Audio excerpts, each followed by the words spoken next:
você tem duas opções, que a vida ela continua, ela tá correndo, a ampulheta tá girando. Então você tem duas opções. Uma é você, com todas as dificuldades, buscar vencer e seguir, prosseguir, ou você transformar isso num patrimônio do sofrimento, ou seja, um patrimônio seu, onde você transforma que tudo é sofrimento. E eu vou ficar me vitimizando nesse sentido. Veja, não significa que não haja injustiça. Ela pode, de fato, existir e estar ali na sua frente. Ela existe. Agora, a diferença é como eu vou lidar com ela. Eu não sou presidente da República. Eu não tenho a função de resolver as mazelas do Brasil. Eu tenho que resolver os problemas do meu cliente. Se eu não conseguir resolver os problemas do meu cliente, eu não consigo ter receita, eu não consigo pagar meus funcionários, eu demito todo mundo. Pô, que é algo mais virtuoso do que gerar emprego? Cara, confie no que os aparelhos estão falando pra você. Se os aparelhos estão falando pra você, ou seja, os indicadores estão falando pra você que o avião tá caindo, cara, acredite, o avião tá caindo mesmo. Então acredite nisso, entendeu? Tipo assim, você precisa crer no que tá acontecendo, você precisa acreditar. Você não pode achar que os indicadores são um fantasma e você sair correndo. Ai, meu Deus, um fantasma e tal. Fala, galera, eu sou o Thales Gomes e esse é o Papo de Gestão, um podcast do G4 Educação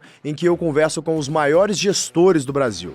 Aqui você aprende as lições que eu gostaria de ter escutado na minha trajetória sobre gestão, liderança e outros assuntos que são necessários para você evoluir como gestor. E pensando nisso, me responde uma pergunta rápida. Qual é a nota que você dá para o seu time? 5, 6, 7? Bem, se a sua resposta foi dentro dessa média, saiba que a nota do seu time é a nota da sua empresa. Afinal, uma companhia é formada pelas pessoas que a compõem. E o resultado do negócio depende diretamente da performance desses indivíduos. Sabendo do desafio que é treinar e capacitar gente, nós desenvolvemos o G4 Skills, a plataforma de treinamento de times do G4 Educação, que avalia os gaps de habilidades e maturidade do seu colaborador. E, além disso, cria uma trilha personalizada de desenvolvimento para cada membro do seu time. Todas essas trilhas são compostas com as mais de centenas de horas que temos nas formações online do G4 Educação. Para você conhecer o G4 Skills, eu liberei 7 dias de acesso gratuito à nossa plataforma. Basta escanear o QR Code que está aqui na tela ou clicar no link no descritivo deste episódio. Corre no link e garanta o seu acesso gratuito. E se você se interessar em adquirir o G4 Skills, eu garanti uma condição especial para você que é ouvinte do G4 Podcasts. Agora bora pro episódio. Fala, galera, aqui é Thales Gomes, empreendedor serial, e como vocês sabem, quem já acompanha esse podcast, é igual o Cometa Halley. De vez em quando eu apareço e gravo alguma coisa, mas é boa notícia para você, quer dizer que todos os convidados que estão aqui são convidados que eu gostaria de conversar, que eu gosto de conversar, então, obviamente, será uma boa conversa para vocês. O meu convidado de hoje é o Mate Montenegro, meu amigo de longa data, empreendedor serial, já vendeu 3 empresas, está agora na sua 4ª, sendo que a última que ele vendeu é a VidMonster, que ele fundou em 2018 e foi adquirida pela Hotmart, que eu tenho certeza que vocês conhecem. Um abraço pro JP, inclusive. Ele fundou agora a Pingback, que te dá liberdade de expressão, te dá uma forma mais eficiente de monetizar o seu conteúdo. Muito bem-vindo, Mate. Cara, obrigado, prazer estar aqui falando com você, espero que a gente sobreviva aos cancelamentos. Opa, tô pronto, cara, pode me cancelar à vontade. Enquanto vocês não conseguirem fazer o G4 parar de pagar meus dividendos, eu sou incancelável. Espetáculo. Cara, vamos começar arrumando confusão? Eu adoro arrumar confusão com esquerdista. Vamos falar de home office e essa geração atual, né? Então, em 2020, o pessoal começou a querer voltar com essa história, né, de home office, porque pandemia, o mundo acabou, todo mundo ia virar zumbi e ninguém pode sair de casa mais. Então, agora vamos todo mundo trabalhar de casa, né? E é uma proposta muito tentadora, porque, cara, eu vou trabalhar de casa. Então, o que a gente viu acontecer é que boa parte do mercado de tecnologia, a gente viu software developers, uma boa parte arrumando 2, 3 empregos, o que é injusto, é como se você roubasse o dinheiro do teu empregador, é isso que está acontecendo, né? Ele te paga para você ter um volume de trabalho que deveria dedicar unicamente a essa companhia, mas ele vai, arruma 2, 3 empregos por fora e faz isso na hora de trabalho, sim. Não adianta falar, não, eu faço fora da hora. Mentira. Faz na hora de trabalho, sim, porque eu conheço um monte, né? Eu sou de tech. Então, isso é um dos exemplos que acontecia. A outra, a gente começava a ver o pessoal ir para as academias 2, 3 horas da tarde, eu converso com o personal trainer na academia, eu falo, puta, meus treinos da 3 da tarde tá bombando, cara. O pessoal tá de home office, né? Então é comum ver isso, né? É um fato de que boa parte dos profissionais usaram esse advento do home office para poder trazer para si mais tempo, para poder cuidar da tua vida. E eu entendo que é uma proposta tentadora, mas esse não é um acordo de trabalho. Não. Né? Foi o que aconteceu. Por consequência, a gente começou a ver as companhias perdendo produtividade, a gente começou a ver as companhias perdendo a capacidade de se reinventar, porque o home office, para o profissional ético e moral, pode até ser um bom advento para ele fazer aquilo que ele já sabe. Agora, o grande problema, Mate, na minha opinião, é que o home office ele te tira a oportunidade de descobrir aquilo que você não sabe através da interação humana, daquela conversa de corredor, daquele bate-papo descontraído que vem um insight. Nós somos seres gregários, a gente precisa conviver, né? Agora, isso não é novo, não. No início dos anos 2000, a então CEO, que eu me esqueci o nome dela, do Yahoo, propôs... A Marissa Mayer. Exatamente, a Marissa Mayer propôs que o Yahoo fizesse, então, um modelo, né, onde as pessoas trabalhariam de casa, esse modelo super inovador, e nesse momento, se eu não me engano, a Yahoo era maior do que a Google, ou era um competidor super pareado, né? O que aconteceu nessa época foi o seguinte, foi por volta de 2013, se eu não estou enganado, quando 12 ou 13, alguma coisa assim, que ela assume como CEO do Yahoo, ela vem do Google, né, ela foi se eu não me falha a memória, foi uma das principais ali, criadoras do Gmail lá no Google. Foi para o Yahoo naquele momento, e no Yahoo, na verdade, ela encontrou um problema ali. Ela encontrou o seguinte problema, que o Yahoo ele tinha uma política de home office implementada gigantesca. Né? Então, assim, tinha um monte de gente trabalhando de casa, e quando ela chegou no escritório, né, no principal escritório, ele estava super vazio. E ela foi tentar entender melhor o que tinha acontecido ali, o que estava acontecendo, etc. E aí tem um fato muito importante, porque, veja, se você for pegar a linha de história, entre aspas, rixa entre trabalhar de casa e trabalhar presencialmente no escritório começou aqui, o grande racha veio aqui. Uhum. Porque, veja, a indústria de tecnologia, ela sempre teve mão de obra trabalhando no modelo remoto, Verdade. vou colocar assim. E a gente tem que separar aqui alguns termos. Então, vou chamar aqui primeiro de modelos de trabalho. Então, você tem um modelo presencial, 100% presencial, um modelo híbrido, você tem um modelo remoto e você tem um modelo de trabalhar de casa remotamente. Porque, veja, se o G4 tiver um escritório em Tóquio, você está trabalhando remoto, correto? Tem um time trabalhando lá. Como aconteceu na EasyTax. Exato. Tinha 420 Perfeito. escritórios em 35 países. Perfeito. Só trabalhava remoto, mas trabalhava no escritório. Perfeito, exato. Então, esse é um modelo, né? Um modelo de trabalho, né? Você está ali no seu escritório, você tem outros escritórios e situações diferentes. Pode acontecer até mesmo aqui, né? Então, por exemplo, enquanto a gente está aqui na sede, tem um pessoal em outro, sei lá, ali no espaço novo que vocês inauguraram, fazendo alguma imersão específica, etc., enquanto você está aqui, por exemplo. Então, isso é uma espécie de trabalho, vou chamar assim, remoto, ou teletrabalho, que é o nome em português, vamos falar assim. O que acontecia no Yahoo não era exatamente isso, era que as pessoas estavam trabalhando de casa, ou seja, é um modelo home office. Eles estavam, obviamente, remotos, mas de casa. Não é que eles estavam alocados em alguma infraestrutura da companhia, etc. Não, eles estavam em casa. E aí a Marissa Mayer, ela foi olhar os logs da companhia para ver quem que estava logando na VPN. Ou seja, para um cara trabalhar de casa, ele precisava colocar ali uma espécie de máquina virtual no computador, por questão de segurança, etc. E, obviamente, isso fica registrado, quem está fazendo a autenticação, etc.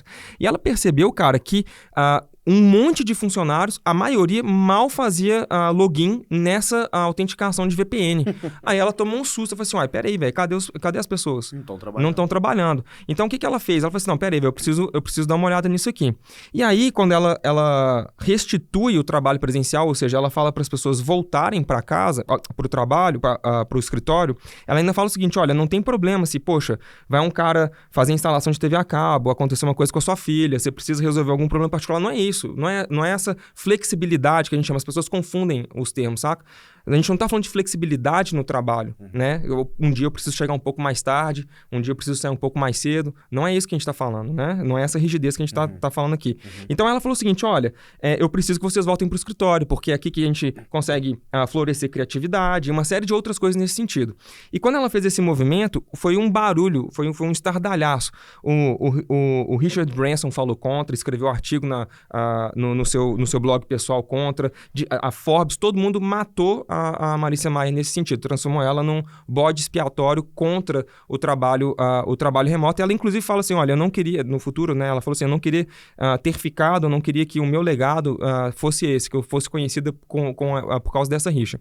Mas aí tem outros detalhes, que funcionários naquela época do Yahoo, em caráter de anonimato, em entrevista para Business Insider, eles falaram que, de fato, os funcionários mal estavam trabalhando, eles estavam ficando cada vez mais preguiçosos e, pior, eles trabalhavam o mínimo do mínimo necessário. Eles pegavam o tempo que eles tinham que estar trabalhando para o Yahoo e estavam trabalhando para suas próprias companhias, ou seja, eles estavam fazendo sua própria startup e utilizando o salário, né, o que eles ganhavam no Yahoo para sustentar esse negócio. Então, assim, a medida da Marissa Mayer naquele momento, ela fazia sentido porque ela precisava reestruturar o Yahoo. Tem que lembrar, como você bem falou, o Yahoo, ele aqui já não era tão grande quanto o Google, né? Ele já estava num caminho meio que de derrocada, vamos falar assim, né, de queda, porque ele teve a oportunidade de comprar o Google. Ele era maior do que o Google. Ele era maior que o Google. Os fundadores do Google fizeram uma proposta de venda para o Yahoo e o Yahoo negou, se eu não estou enganado, por $1 milhão. Então, alguns, quase 10 anos antes da Marissa assumir a companhia. Então, quando você vai olhar esse cenário, esse aqui é o embrião do que a gente vai falar dessa disputa e dessas brigas com relação a trabalho presencial e trabalho remoto, né? Então, deixa eu fechar só um ponto aqui que é interessante, só para você ver que loucura isso aqui. A gente pode ficar aqui discutindo questões mais empíricas, vamos falar assim. Porque produtivo ou não, bom ou ruim, o ponto não é se o modelo de trabalhar de casa é mais confortável ou não, se funciona ou não. A gente precisa analisar os dados. E hoje a gente tem dados suficientes para analisar. Então vamos falar aqui sobre uma pesquisa da Ernst Young, que ela fez recentemente, e ela falou o seguinte: os números de produtividade da indústria nunca foram tão baixos desde 1948. Ou seja, os números estão num recorde de baixa que nunca se viu antes desde 1948. Então, isso falando da indústria, obviamente, do mercado americano. E tem um ponto importante com relação a isso que é fácil da gente entender, que é o seguinte: quanto maior o salário e menor a produtividade, mais você pressiona a inflação. Porque todo mundo tem bastante dinheiro, trabalha pouco, e você vai pressionando a inflação para cima, obviamente. Correto? Então, o que acontece? As companhias, elas se viram num beco sem saída. Elas precisam aumentar a produtividade, que está em queda recorde. O que elas têm que fazer? Ou incutir na cultura que as pessoas precisam trabalhar com mais eficiência, com mais produtividade. Mark Zuckerberg está fazendo isso, além das demissões. E o segundo ponto é como que eu viro essa chave mais rápido. Então, eles começam a demitir, começam a restringir bônus, etc., começam a congelar salários para poder ver se eles conseguem equalizar, né, ou sair dessa sinuca de bico que eles entraram. Para a gente ter uma ideia, assim, eu vou fazer um número estimado, se o Google não fizesse os cortes que ele fez, ou se ele não continuasse nesse caminho de austeridade que ele começou, por exemplo, ele poderia muito tranquilamente vir a pique ou quebrar em 5 anos daqui para frente. Então ele precisou fazer ajustes, porque como a queda da produtividade foi muito alta, então, o valor que ele estava pagando, né, para um funcionário, que era para ele trabalhar X, o funcionário está trabalhando X menos tantos %, então a conta para de fechar, sacou? Então, o resultado ele começa a não chegar como era esperado e como foi combinado, né, acordado entre as partes naquele momento. O que acontece aqui, cara, que é super comum, que as companhias vão crescendo, aí a complexidade começa a ficar maior para gerir as companhias. Uma companhia nada mais é do que uma comunidade, né? Um grupo de pessoas resolvendo problema. Portanto, como é que eu dou um norte para uma comunidade? Através das políticas, né? Então, a nossa função como gestor é criar políticas que endereçam os problemas que estão em place ali. Então, há, por exemplo, uma demanda pelos profissionais para ter uma política de um trabalho um pouco mais flexível hoje, né?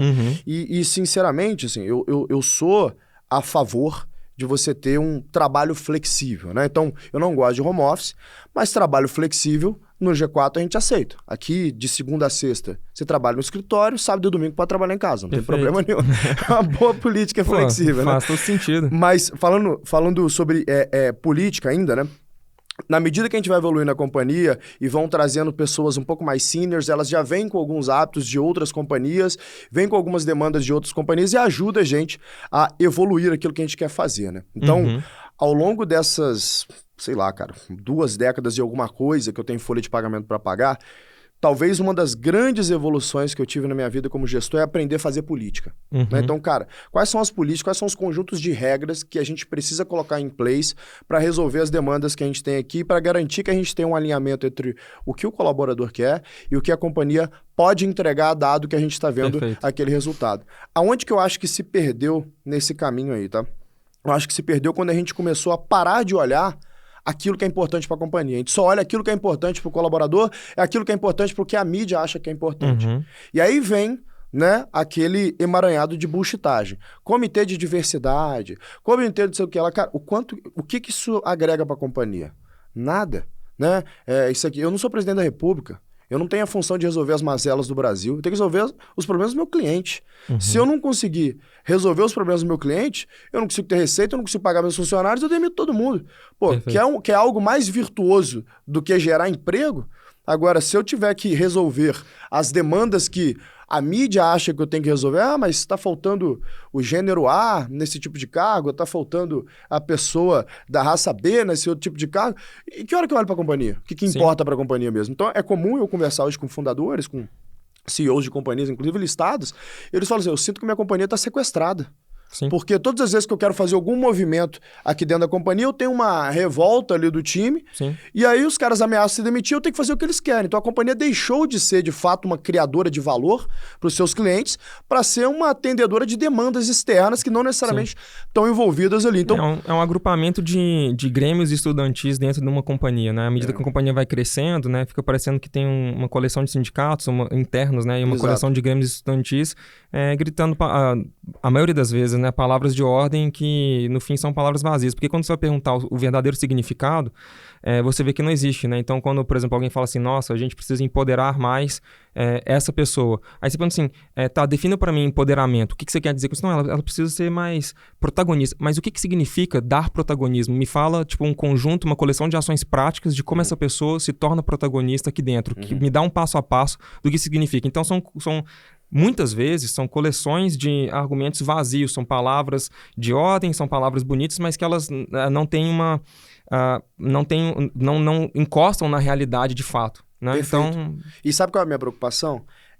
Essa geração, cada vez mais, né? Começou na nossa geração e agora cada vez vai piorando, a gente perde a noção de responsabilidade. Então, cada vez mais eu quero terceirizar essa culpa. Falar, cara, a culpa é de todo mundo me deve alguma coisa, menos minha. Eu sou uma vítima do ambiente que eu tô. Tudo bem, acho que começa talvez até na geração anterior, nos filhos da guerra do Vietnã ali, da década de 60 ali, na verdade os filhos dos baby boomers, né? Que aí o pessoal começa a querer muitos direitos e poucos deveres. Esse embrião ali, né? Ele vem no pós-guerra, né? Depois da Segunda Guerra Mundial, é até curioso, assim, eu sei que não é tanto aqui a nossa atuada, mas se a gente for pegar ao longo da história, isso começa no pós-guerra, depois da Segunda Guerra Mundial, no caso, majoritariamente nos Estados Unidos, com o seu epicentro em São Francisco e numa luta contra a guerra do Vietnã. Exato. Certo? O movimento hippie ali.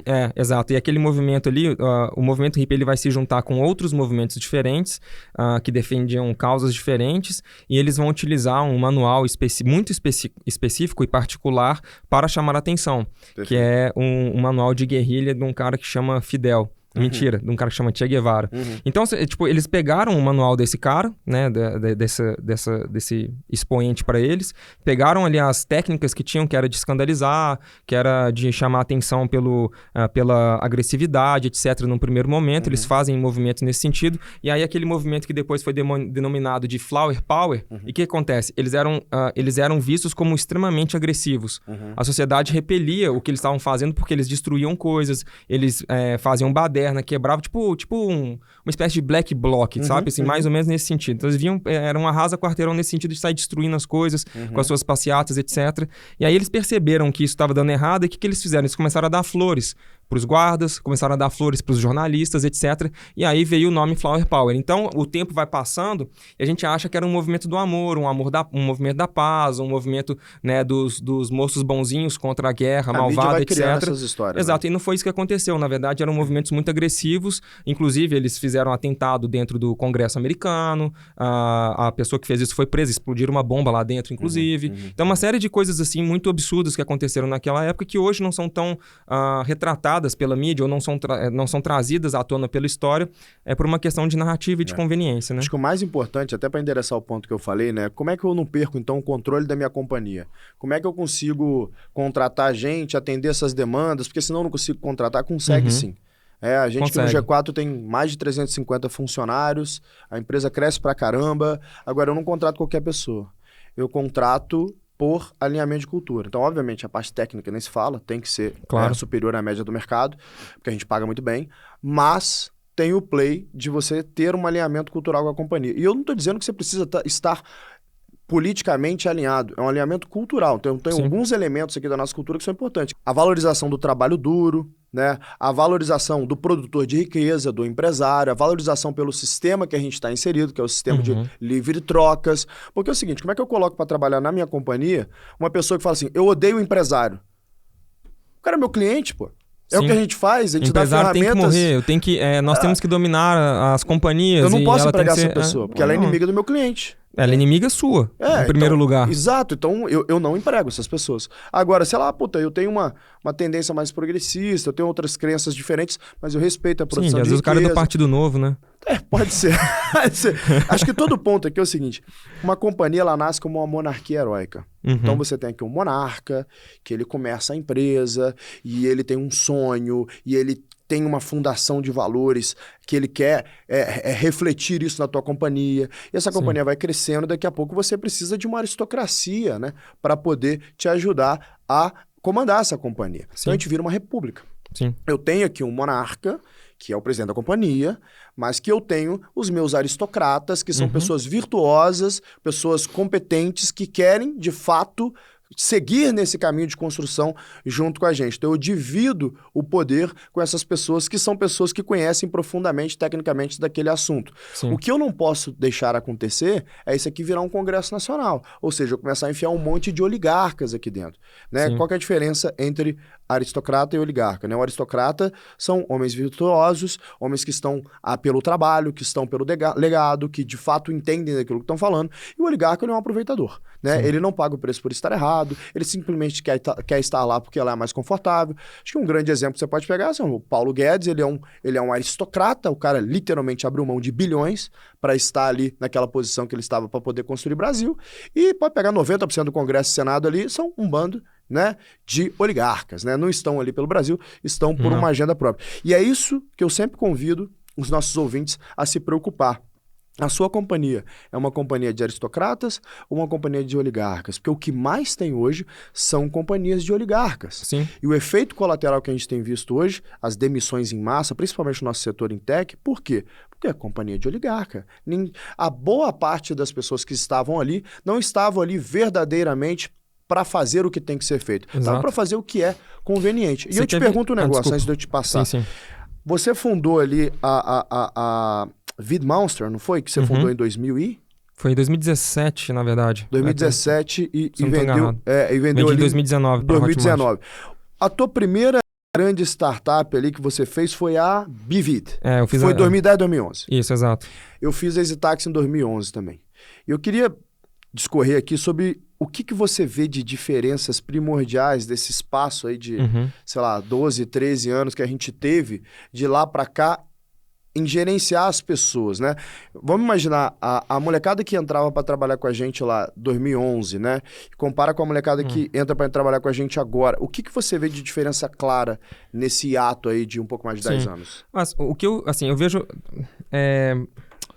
Quando eu olho para trás, assim, às vezes é fácil a gente olhar para trás e... É fácil, né? Olhar para trás e falar, no meu tempo era melhor, né? Nossos pais são assim, nossos avós, então, os avós, eles são assim também. Mas, sem dúvida nenhuma, acho que, como a gente vem falando aqui, os números, eles estão muito claros pra gente que, em algum momento, talvez a geração dos nossos pais tenha relaxado demais no pós-guerra, depois a gente também muito relaxados nesse sentido, e hoje, agora, a gente está tendo que correr atrás para tentar consertar uma série de questões que aconteceram. A gente tem uma geração inteira aí que está feita refém de uma coleção de pensamentos, de ideologia e outras coisas do tipo, de grau maior a grau menor, e que a gente vê uma diferença muito grande. Então, por exemplo, os meninos mais novos, eles são mais desmotivados ao trabalho. Eles não querem enfrentar longa jornada de trabalho. Eles querem o Anywhere Office, por exemplo. Nada contra você querer trabalhar de qualquer lugar, né? Assim, eu também quero. Queria trabalhar do Alasca. Adoraria trabalhar de alguma forma nesse sentido. Exato. Então, eles querem o produto, eles querem pegar precificar, né, o resultado futuro no presente. Então, eles querem pegar o resultado que eles vão alcançar no futuro, trazer para o presente. E aí, quando eles fazem isso, eles esquecem que eles ainda têm que percorrer uma jornada longa e árdua, né, assim, para chegar até onde eles querem, onde eles gostariam de resultado. Porque, de novo, não existe, assim, podem me refutar. Eu fico aberto aqui, podem me chamar onde quiserem para refutar o seguinte: não existe resultado sem trabalho. Não existe resultado sem trabalho. E não existe um upside significativo, relevante, sem muito trabalho duro. Você pode pegar a história de qualquer empreendedor, de qualquer pessoa que trabalhou e ascendeu dentro de uma empresa. A gente pode pegar presidentes de companhias, como na Microsoft, por exemplo, N exemplos. A gente pode pegar, assim, infindáveis exemplos de pessoas que elas saíram do zero e foram construindo uma carreira e sempre com muito trabalho duro. Né? Eu posso pegar, sei lá, seja por circunstâncias da vida, seja por uma questão... porque a vida é assim, né? Então, por exemplo, meu pai perdeu os pais logo cedo. Então, ele estava começando a faculdade. Então, ele estava começando odontologia em Uberlândia, teve que voltar. Faleceu, o pai dele faleceu, né? Meu avô, eu não conheci. Ele faleceu primeiro de câncer, se eu não estou enganado, no pulmão. Depois, a mãe dele com outro tipo de câncer, numa janela de 8 meses. Tragédia. Sim, só que é o seguinte, antes disso, o pai dele tinha perdido todas as economias num golpe que houve num banco lá que chamava Coroa Brastel. Então, ele larga na vida sem poder concluir a faculdade, certo? E sem nada de dinheiro. Então, a vida ela é dura, a vida ela é difícil. Exato. A gente tem que entender o que a gente vai fazer com ela. Existe um conceito interessante pra caramba, que é um conceito que a gente chama de patrimônio do sofrimento, certo? O que isso significa na prática? Significa o seguinte: eu sofri uma situação muito difícil. Exemplo, perdi meu pai ou perdi minha mãe. Graças a Deus não é meu caso, né? Ou tive uma situação, um trauma muito grande na minha vida. Você tem duas opções. Que a vida ela continua, ela está correndo, a ampulheta está girando. Então, você tem duas opções. Uma é você, com todas as dificuldades, buscar vencer e seguir, prosseguir, ou você transformar isso num patrimônio do sofrimento, ou seja, um patrimônio seu, onde você transforma que tudo é sofrimento. Então, aconteceu alguma coisa com você, também é porque lá atrás aconteceu tal coisa comigo e hoje eu sou assim por causa disso. Ou então você não consegue cumprir uma meta, porque lá atrás aconteceu tal coisa.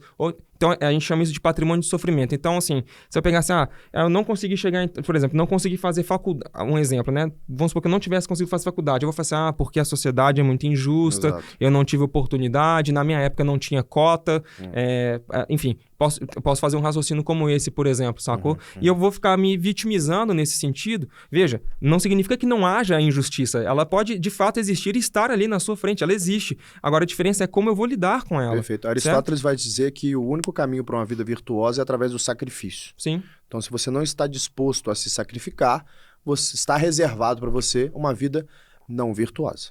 Perfeito. Né? E é o que acontece. Então, imagina se eu fosse me vitimizar, né? Eu, sou filho de uma cabeleireira, um policial militar que nasceu numa cidade de 30 mil habitantes, que meus pais se separaram, eu tinha 5 anos de idade, fui morar de favor na casa do empregado, da casa que a minha avó era empregada doméstica, né? Eu dei uma sorte que o patrão da minha avó, ele me aceitou morar ali, então, obviamente tem essas sortes que eu aproveitei na vida, fui bem educado, consegui me ascender, em 16 anos eu saí de casa para poder começar a minha vida. Só que caminho é muito tortuoso, eu morei em favela, morei na favela do Santo Amaro, eu fui valet, fui segurança de balada, eu fiz de tudo para poder chegar onde eu tô. Imagina se eu simplesmente falar assim, a vida é muito injusta, você quer saber, eu vou entrar pro tráfico. Sei lá, eu sou bom de conta, poderia morar em favela, poderia ir lá, conhecer a galera do movimento, falar, vou entrar pro tráfico de drogas agora, por quê? Né? Porque a vida é injusta mesmo e eu tô nessa. Não, eu escolhi o caminho virtuoso e aqui estamos. Então, e não é fácil, tá? Não é fácil. Não é até fácil. Hoje. Não é. Por que acontece? Tipo assim, o gap, ou o problema, o buraco, a ferida, o machucado, ele continua existindo. A gente vai ter que lidar com isso pro resto da nossa vida. Então, por exemplo, a ausência de uma entidade, seja paterna, materna, ou qualquer coisa que haja pra gente de dificuldade, cara, veja, o que eu tô falando aqui é que não é que a gente tem que fingir que não aconteceu. É como nós vamos nos portar e lidar com isso, entendeu? Então você acha que talvez a principal diferença que você vê nesse gap de 10 anos é que a geração que está entrando no mercado de trabalho atual, ela suporta menos sofrimento? Ela suporta menos sofrimento. Ela não quer pagar o preço para chegar onde é necessário. E quando eu falo pagar o preço, o que eu estou querendo dizer com isso? A gente pode pegar, por exemplo, ontem a gente teve o jogo 7 de Miami Heat contra o Celtics, que o Miami Heat... Eu nem gosto de basquete, tá? Mas assim, eu assisti ontem porque eu vi o jogo anterior, né? Ali no último segundo lá o Celtics virou, eles foram pro último jogo, etc. Enfim, qual que é a história ali? Vou pegar um exemplo. Tem um jogador do Celtics, que é o Tatum, que joga com camisa 0. Eu não conheço muito de basquete, se eu errar alguma coisa aqui, vocês me perdoem, tá? Mas enfim, esse cara é o principal jogador do Boston Celtics, ok? No primeiro lance, que ele foi fazer um arremesso, ele tropeça no cara e na hora que ele vai aterrissar no chão assim, ele pisa no pé e torce o tornozelo. Ele jogou o jogo inteiro no sacrifício. O Celtics tomou uma balaiada, mas esse cara ele ficou até o final. Esse cara levou o time dele de 3-0, perdendo de 3-0, 3 jogos a 0, para 3-3, podendo ganhar o quarto jogo e fazer história, que isso nunca tinha acontecido. Não aconteceu ainda na NBA, se eu não estou enganado. Nunca aconteceu na sua própria casa. Ele tinha essa chance. Ele lutou até o final, ele deu o melhor de si até o final. Do outro lado... Vamos dar um outro exemplo. Do outro lado, o time do Miami, ele já tinha liquidado a fatura, faltando muitos minutos ali do último quarto para terminar o jogo, mas todos os titulares ficaram até os últimos 30 segundos de jogo, porque eles respeitaram o jogo e porque eles pagaram um preço para chegar ali. Era justo que eles cumprissem aquilo ali até o final, claro, né, para serem, né, sendo merecedores daquilo que eles fizeram. Então, assim, o esporte é um dos melhores exemplos. Pode pegar, por exemplo, o documentário do Tom Brady, que é o Man in the Arena, que tem no Star Plus, por exemplo, vai mostrar... Cara, o Tom Brady fala assim, eu sou apenas um cara mediano. Para eu me tornar melhor que os outros, eu preciso estudar mais, eu preciso treinar mais, eu preciso mudar minha alimentação. Quando o Tom Brady ainda não era considerado o melhor da história do futebol americano, enquanto quarterback, por exemplo, o Joe Montana sempre foi considerado muito melhor do que o Tom Brady, etc. O Tom Brady ele mudou o treinador dele. Sabe o que a mídia falou dele? Lá o Tom Brady com seu guru. Ao guru do Tom Brady. Lá, ele trouxe um guru para ajudar ele na preparação física, etc. Olha onde ele está hoje. Exato. Hoje todo mundo copia a dieta do Tom Brady. Todo mundo quer copiar os treinamentos do cara. Todo mundo quer entender como que ele estudava, etc. Então, assim, ele poderia ter falado assim, cara, eu quase não fui selecionado no draft, que foi o que aconteceu com ele. Ele podia pensar assim, poxa, né, eu vim aqui, me tornei reserva de um dos maiores quarterbacks que existiam, entendeu? Naquele momento que estava no Patriots. Aí ele assume a posição ali por um acidente. O cara se machuca, ele assume a posição e aí ele se torna o que ele se tornou. Então, imagina se ele ficasse assim, não, poxa, isso aqui aconteceu comigo, então por isso... E ele ficar, né, entrando numa espiral, né, de patrimônio do sofrimento ali, e ele nunca ir para frente. Então, assim, perfeito. O que é interessante se olhar é que, assim, o mundo, ele é repleto de pessoas, entre aspas, medianas. E quando essa pessoa ela reconhece que ela precisa correr atrás, ela vai correr atrás. E ela corre atrás. E a gente tem N exemplos disso. Então, as maiores companhias que a gente tem no mundo, a maioria delas foram fundadas por pessoas que eram consideradas fracassadas, medianas, foram ridicularizadas. E essas pessoas, elas não transformaram isso num patrimônio de sofrimento, mas elas continuaram perseguindo, perseverando no seu caminho. E aí, a diferença, para fechar esse arco, os jovens hoje, o que eu vejo dos meninos mais novos, é que a maioria, não todos, mas a maioria, né, nós contratamos pessoas que não são assim, mas a maioria, né, dessas pessoas, elas não querem fazer o que é necessário para alcançar o resultado que eles desejam. Perfeito. Veja, eu não estou dizendo que eles não podem ter uma vida mansa. Podem ter, mas eles precisam entender que uma vida na praia, com um laptop na esteira, com guarda-sol, etc., ela tem uma consequência, existe um colateral disso. Se você quer viver com menos, se você não quer produzir um patrimônio, se você não quer ajuntar dinheiro, qualquer outra coisa, entenda que o seu trabalho, o menos tempo que você trabalha ali, isso vai produzir, por consequência, menor riqueza, menos patrimônio, etc, etc. Não adianta você querer trabalhar o mínimo para ter o máximo dos benefícios sem que você faça esse trabalho. E o que a gente percebe nessa geração hoje é justamente isso. Eles querem muitos direitos, mas poucos deveres. Acho que é uma herança maldita de pais super ocupados que deixam seus filhos serem criados por babás e deixam eles fazer o que eles querem porque, cara, sabe, eu tô ocupado, então deixa o menino jogar o videogame dele lá e tá bom, né? Bom, lá em casa, por exemplo, a gente tinha uma família de militares, né? Desde o meu bisavô até meu irmão, todos são militares. Eu sou o único homem da família que não é militar, mas fui treinado pra ser, né? Desde novo. Então a gente tinha muito desse negócio de, cara, todo mundo tem que praticar um esporte, não tem dessa. Mas eu não quero, o problema é seu, você não manda aqui não. Quem paga as contas aqui sou eu, né? Meu avô, mesma coisa, né? Meu avô foi pra Segunda Guerra Mundial, né? Então, o que eu chamo de avô é meu padrinho, né? Que me criou lá. patrão da minha avó. Ele falou, você tem que praticar esporte. Homem que é homem pratica esporte, não tem dessa. Tá. Ele jogava essa assim pra gente. E eu cresci com isso na cabeça. Então o esporte, ele me trouxe talvez a principal ferramenta que eu tenho, que eu acho que falta nessa geração, que é a constância, cara. Sim. Sabe? A resiliência, ela acaba sendo um sinônimo de constância, né? Então, Sim. eu preciso fazer o seguinte, eu preciso acordar num dia ruim e falar assim, cara, foda-se que o meu dia é ruim, eu vou fazer o que eu me propus. Porque é o seguinte, eu não acordo num dia ruim e falo assim, acho que eu não vou escovar dente hoje não, cara, o dia tá ruim. Não tem dessa, eu acordo e escovo dente. Exato. A mesma coisa acontece com treino, a mesma coisa acontece com trabalho, Perfeito. a mesma coisa acontece com a minha agenda. Eu estou num dia ruim, então eu não vou treinar. Você é um merda. Você tem que saber que você é um merda. A vida vai te cobrar por isso, né? Acordei num dia ruim, então hoje eu não vou no trabalho, eu vou dar um migué, vou arrumar um atestado. Você é um merda. A vida vai te cobrar por isso. E aí depois você vai falar, a vida é injusta comigo. Não, você que é um merda. Você construiu esse caminho pra tua vida fazendo escolhas ruins. Sim. Então as pessoas têm que começar a ter noção da responsabilidade de volta, né? Sim. Essa nova geração, que tá vindo fluffy demais, precisa entender que há consequências por escolher o caminho mais fácil. Sim. Porra, quando você escolhe o caminho difícil, você tá pagando o preço agora para poder receber lá na frente. Sim. Quando eu escolho o caminho mais fácil, eu não tô pagando o preço agora, mas eu vou pagar lá na frente. A vida cobra. Sim. Ou ela cobra agora, ou cobra depois. Você quer ver, desculpa, só fechar com duas aspas aqui dentro disso que você falou. A primeira, não exatamente assim, mas fazendo uma adaptação, é que o próprio Walt Disney falava, né, que ele gostava do impossível porque tinha menos concorrência.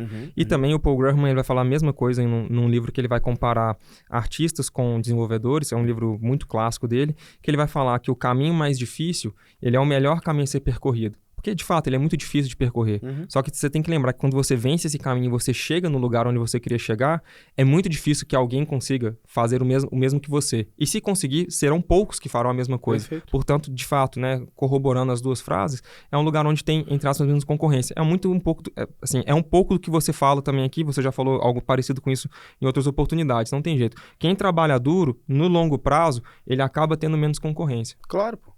Porque é muito difícil se manter ali também, né? Às vezes Sim. a pessoa consegue dar um sprint e tal, mas se manter ali é muito difícil. Concordo. Vamos falar um pouco de M&A? Bom, você fundou algumas empresas que foram adquiridas, Sim. eu o mesmo, inclusive esse ano a gente acabou de concluir o processo de M&A, onde a Natura comprou a Singu, já passei pelo processo onde a gente vendeu para o controlador também a EasyTax, vendemos para a Rocket, mas eu quero saber de você, velho, que já passou por esse processo algumas vezes, quais são as red flags que você acha que um fundador tem que estar atento na hora que entra nesse processo de M&A? O que você Sim. gostaria de contar pro Mate lá atrás, que hoje você sabe? Primeiro, assim, eu vou falar 3 pontos aqui super rápidos, assim, para quem tiver interesse, ele correr mais atrás. Então, o primeiro ponto é, saiba que você é um corpo estranho. É tipo você fazer um transplante. Pode ser que o corpo se adapte àquele transplante de um novo órgão, ou pode ser que não, que o corpo rejeite. Então, quando você entra num caminho de M&A ou de ser adquirido, pode ocorrer de você não ser muito bem aceito dentro daquela cultura, valores, dinâmica, etc., que aquela outra companhia possui. Muito embora você podendo ter ali um bom produto, né, um bom time, etc., a inserção ela não é muito fácil de ser feita. Então, por exemplo, no meu caso, né, como as pessoas me conhecem, sabem como eu penso, etc., muitas vezes eu vou ser visto como uma pessoa hostil, né, para elas, muito embora não seja a realidade. Sim. Mas elas vêm dessa forma, né? Então, você acaba tendo uma dificuldade maior de interação, de fazer essa absorção de forma, não vou chamar mais harmônica, né, mas de uma maneira mais suave. Então, esse é um ponto, assim, saiba que é o famoso, se você não está na meta do terceiro, você não vai ser incluído, e acabou, não tem o que fazer. Então, você precisa saber lidar com essas coisas. Esse é um primeiro ponto. O segundo ponto é que quem está perseguindo M&A ou quem quer entrar nesse caminho, ou enfim, quem recebe propostas, precisa entender o conceito mais básico de todos, que é o seguinte, só existe valor percebido quando o potencial de crescimento daquela companhia é concreto. Senão é só um mundo de ilusão, né? É valuation lambido no dedo e colocado contra o vento.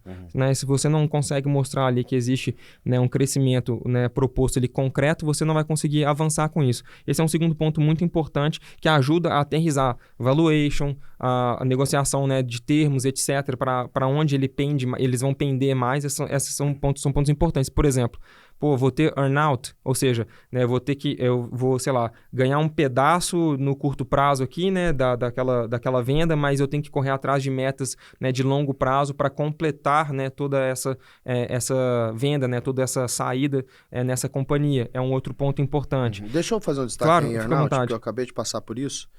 Um negócio que eu aprendi de earnout, se eu fosse fazer um M&A agora, né, ou quando eu for fazer um M&A, isso acaba sendo questão de tempo, definitivamente o deal será definido em cima do valor que vai ser pago ali no momento da assinatura. Então, cara, é um deal de 1 bi, onde 500 milhões é na assinatura e os outros 500 é um earnout de 5 anos. Os outros 500 eu não conto com ele mais. Perfeito. Eu conto só com o que foi pago ali e eu falo assim, cara, eu estou satisfeito com 500 pratas? Não tô, então não faz o deal. Não, mas o earnout e tal... Eu vou explicar para você alguns problemas de earnout, tá? E aí, sem pessoalizar, não considerem que isso é um exemplo pessoal. Pode ser, pode não ser. Eu quero deixar aí como coisas que eu conheço, mais coisas que eu vivi. Então, digamos que o meu earnout, ele está sendo construído em cima de alguns ativos que a compradora vai me entregar, como, por exemplo, acesso à sua base de clientes, uso da marca, acesso a serviços e deals que eles têm para melhorar minha margem de contribuição, já que eu poderia contratar software, um deal melhor, porque eles contratam em larga escala, enfim, uma série de benefícios que veriam ali embarcado nesse M&A. O que acontece na prática? Quando você entra numa companhia muito grande, uma gigante, né, ela é basicamente feudos. Então, cada departamento ali é um feudo, tem o seu senhor feudal. Você tem até um monarca ali, que de fato dá a ordem, né, que é o presidente, o CEO ali, mas o senhor feudal tem um poder muito forte. De repente, o senhor feudal de um feudo da marca fala assim, eu não vou deixar que a marca seja utilizada dessa forma. O senhor fala, mas tem que ser utilizado, porque a gente combinou isso. Eu falo, mas aí eu não vou conseguir, né, te entregar aquela meta que eu combinei, você vai me dar um waiver da minha meta. Então vira uma discussão política tão grande e você é um bichinho irrelevante no meio daquela organização que é assim, deixa isso de lado. Perfeito. E aí digamos que beleza, o uso da marca mais uso da base era uma parte importante do ativo, tanto que quando a gente vai fazer um M&A, a gente constrói um BP juntos, né, com as sinergias. E bom, se eu estou entendendo que eu vou ter uma marca forte para poder ajudar a vender o meu produto, para aumentar o meu awareness, e eu vou ter também uma base para que eu tenha um acesso a clientes dessa marca, né, que está falando, olha, essa empresa agora é nossa parceira, pode consumir deles. O que acontece com o meu custo de aquisição no meu BP? Ele deveria baixar, certo? Perfeito. Se o meu custo de aquisição baixa, minha necessidade de capital para crescimento para entregar o BP é menor. Né? E o que acontece com o meu LTV? Ele deveria também aumentar, porque eu deveria conseguir fazer as vendas previstas no meu BP, mais as vendas adicionais que eu vou fazer usando sinergia de marca. Se eu não bato o BP, eu não bato o earnout. Mas se eu não tenho esses elementos, eu não vou conseguir bater o BP. Perfeito. E aí vira uma discussão política. Certo? Onde eu sou minúsculo e eu tenho um exército de advogado do outro lado e, cara, eu não tenho caixa suficiente para poder chegar na próxima fase do earnout se eu não bater isso. Então, vão começar a ser renegociados os deals, você vai ser amassado pela companhia. Eu diria que a cada 10 histórias de M&A envolvendo earnout com empresa grande e empresa pequena que eu conheço, 9 são assim. Porque não adianta, se você não controla as manivelas, né? Se você não controla as chaves...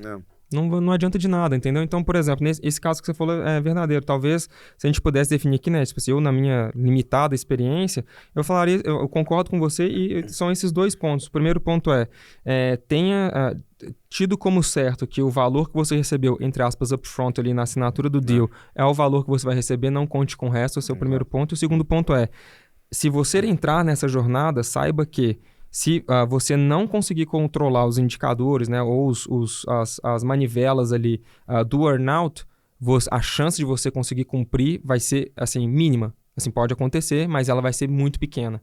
Você dificilmente vai conseguir alcançar ela. Então, essas são duas coisas. Tem um livro muito legal, cara, que chama The Magic Box Paradigm. É um livro muito massa, que é um cara que fala sobre M&A e, sobretudo, fala sobre exit como um todo para startups. Ele fala sobre early exit também, que é um tipo, né? Vou dar um exemplo. A Apple, ela procura muitas tecnologias diferentes para adquirir. Então, o que você vai ver no Vale, por exemplo, são diversos laboratórios diferentes fazendo várias maluquices e etc. E eles nem estão ali, né, necessariamente pensando em como que eu vou vender isso e tal, só querem disruptar uma tecnologia, né? Fazer uma tecnologia completamente inovadora, etc. A Apple, o Google, etc. vão ficar olhando ali e, cara, interessante, isso aqui é bom pra gente, hein? Tá apontando pro nosso futuro, vão lá e adquirem aquele cara. Chamaria isso, talvez, de um Early Exit, por exemplo, né? Dependendo do laboratório. Que um acqui-hire, né? Exato. E dependendo do laboratório, né? Vamos combinar, né? Por exemplo, vamos pegar assim, carros autônomos. Os caras já estão trabalhando, sei lá, 10 anos, aí foram adquiridos, enfim. Aí é outra conversa maior. Mas esse cara, ele vai falar um negócio que é muito interessante, e eu concordo com ele, que ele vai usar se eu não estou enganado, ele é judeu, e ele vai usar uma passagem de Eclesiastes que ele vai falar assim, né? A passagem fala sobre várias coisas, mas é uma passagem que vai falar lá o seguinte, é que não existe nada de novo debaixo do sol. E sabe o que é curioso? Que ele foi, entre aspas, esperto, que ele coloca esse termo, né, essa citação, no final do livro, praticamente na última página. O que ele quer dizer com isso? Ele quer dizer que é o seguinte, que sobre M&A, praticamente não existe nada de novo debaixo do sol. Qual que é o ponto aqui? É o seguinte, se você está atrás desse... Enfim, você quer fazer um M&A, você está em vias de... Você precisa entender que existem pessoas que já fizeram esse caminho e que elas podem te ajudar nisso. Então, procurem essas pessoas. Se aconselhe, corra atrás, etc. Porque não existe nenhum assunto com relação a esse tema que não tenha sido já desvendado antes. Então, procura pessoas que têm know-how. Por exemplo, procura você, procura o G4, procura quem conhece sobre esse assunto para te ajudar nesse processo. Porque senão, você vai acabar sendo vendido. Como a gente falou assim, você vai acabar fazendo um earnout muito ruim, tipo, com o trigger o seguinte, né? Um upfront muito pequenininho e, né, tudo muito jogado no earnout, etc. Enfim, você vai acabar metendo pé pela mão aí e você vai acabar se ferrando. E é um livro muito massa, cara. Tipo assim, é um livro simples, didático, é um livro quase que for dummies, sabe? Tipo assim, ele é muito simples, muito didático, ou seja, se eu conseguir entender, quem tá ouvindo a gente vai conseguir ler esse livro e entender, tá? Perfeito. É um livro de 2016, se eu não tô enganado, só tem em inglês, mas é possível adquirir na Amazon, eles entregam aqui.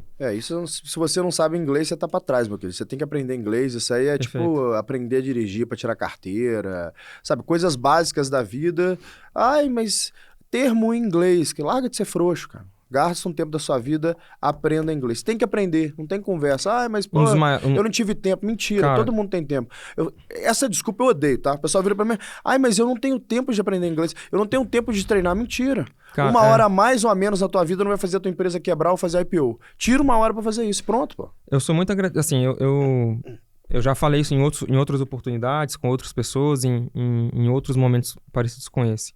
Eu sou muito agradecido pelos pais que eu tenho, muito mesmo. Assim, enfim, tem vários assuntos nesse sentido. E um dos pontos, assim, chave, foi a insistência deles para que eu aprendesse inglês. Então, eu sou formado em comunicação social, etc. Então, ninguém pode ser perfeito. Ninguém é perfeito. Então, eu tenho um lugar de fala muito amplo, inclusive, por causa disso.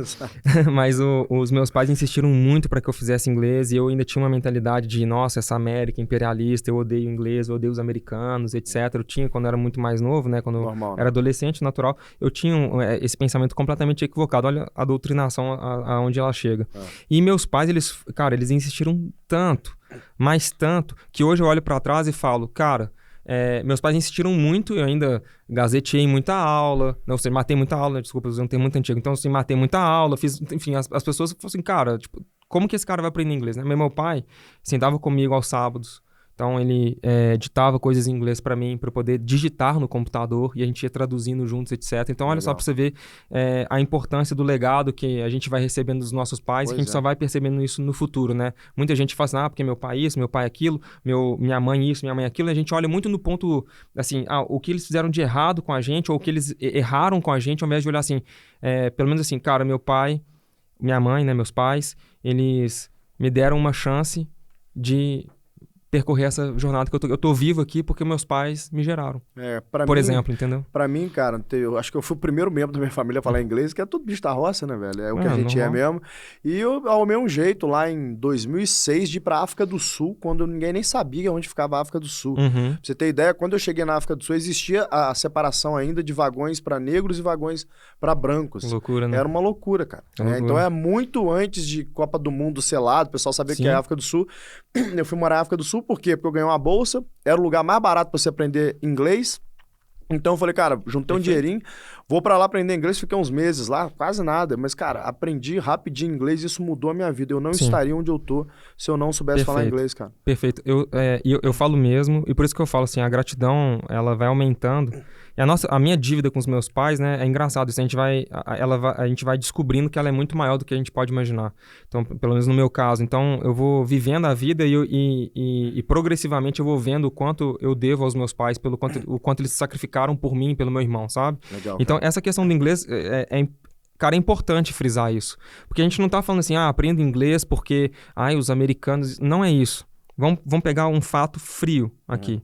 Qual que é a linguagem da internet? A linguagem base da internet, o alicerce dela é inglês. A internet é feita em inglês, ela começou em inglês, os termos são em inglês, etc. Né? A parte majoritária de publicidade, inglês, no meu caso, inglês. Fotografia, inglês, vai pegar os termos, etc. A maioria das coisas que a gente conhece, etc., tipo, vai pegar a parte de desenvolvimento, etc., gestão, na programação. Pô, tudo inglês. Cara, em inglês, cara, tá em inglês, esse material tá em inglês. E veja, a gente tem uma enormidade de informação de altíssimo padrão e qualidade em inglês. Exato. Saca? E que você ainda não tem acesso a essas informações.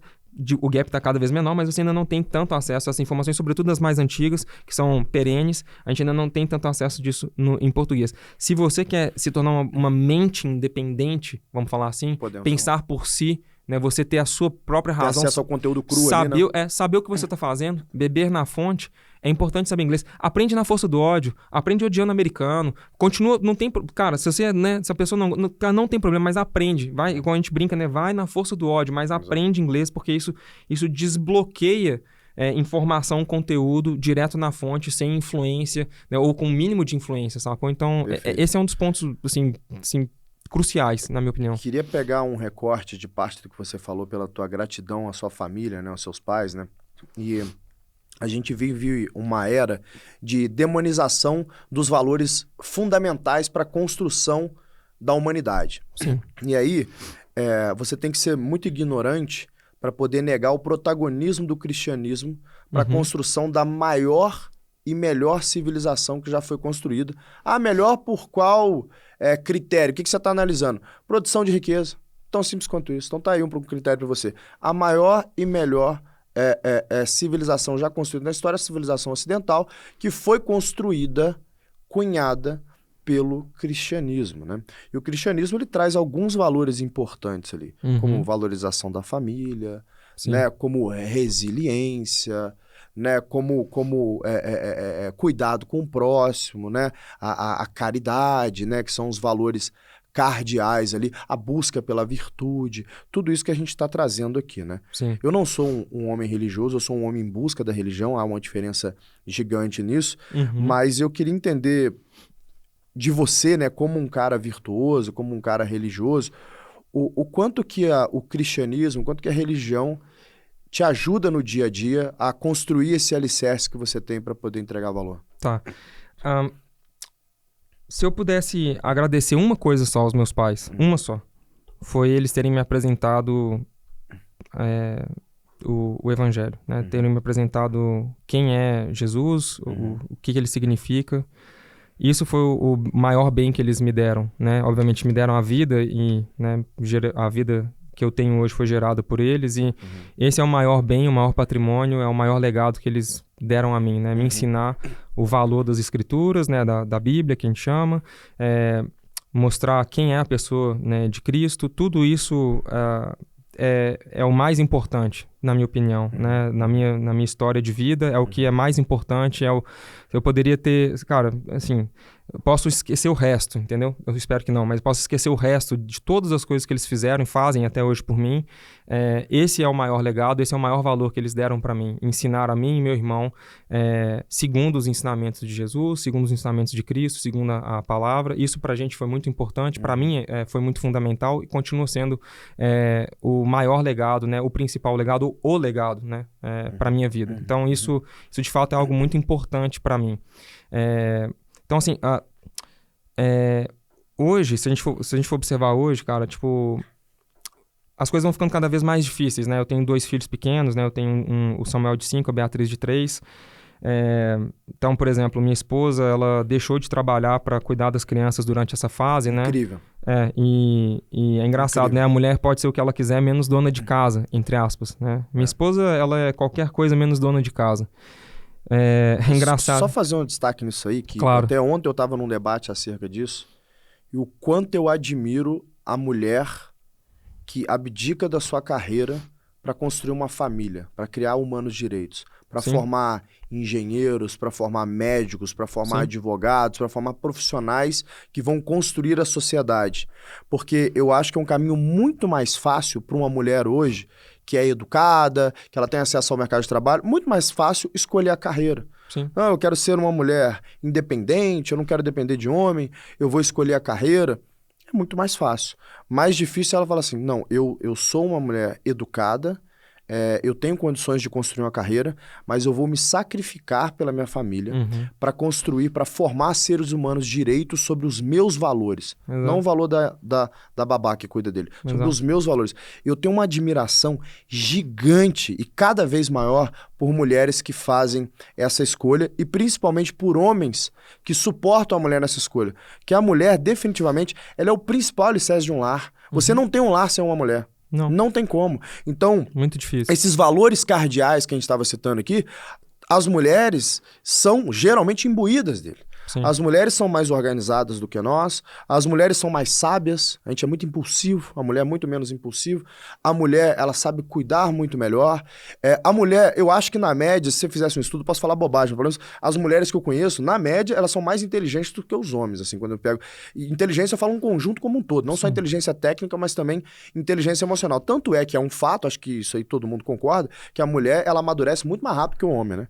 Então você pega um homem que é 10 anos mais velho do que uma mulher, eles têm um relacionamento, você vê que são relacionamentos de igual para igual, porque essa mulher, ela tá 10 anos à frente em termos de inteligência do que esse homem. Então, existe uma equiparação.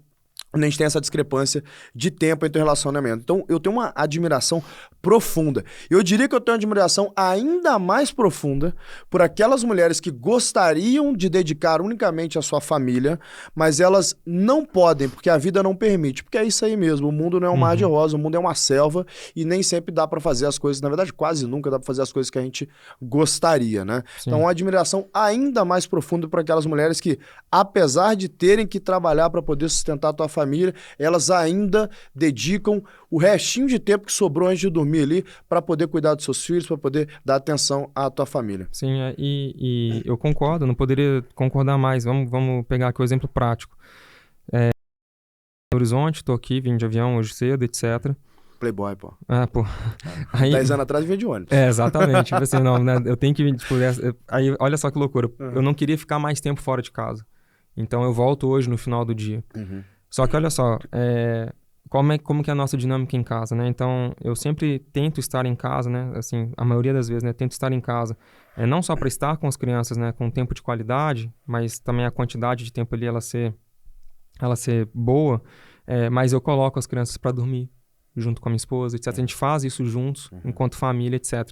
Eu vou chegar mais tarde em casa hoje, vou chegar, sei lá, umas 10h30, por exemplo, né? Que eu peguei o último voo aqui para dar tempo de fazer os outros compromissos e tal. Mas pensa só, minha esposa tá lá, cara, cuidando das crianças, tá lá ajudando, assim, fazendo uma boa parte de educação, né, importante deles, etc. Ela tá lá trabalhando e fazendo um trabalho espetacular. E veja, de novo, minha mãe fez esse trabalho comigo, com meu irmão, saca? Tipo assim, arduamente, né? Minha mãe, formada em arquitetura, por exemplo, ela abdicou de trabalhar, de crescer, de ter uma carreira, né, nesse sentido, embora tenha feito vários bons projetos, etc., ao longo da sua vida, mas ela abdicou da sua carreira para estar comigo, com meu irmão, para nos criar, saca? Então você pega assim, cara, faz toda a diferença. Minha mãe lia com a gente todos os dias, antes do almoço. Minha mãe estava presente com a gente em praticamente todos os momentos, levava a gente onde a gente precisava ir, etc. Minha mãe, ela era presente nesse sentido. Meu pai também era presente. Meu pai os dois foram muito presentes na nossa vida, né? Meu pai, muito trabalhador, extremamente correto,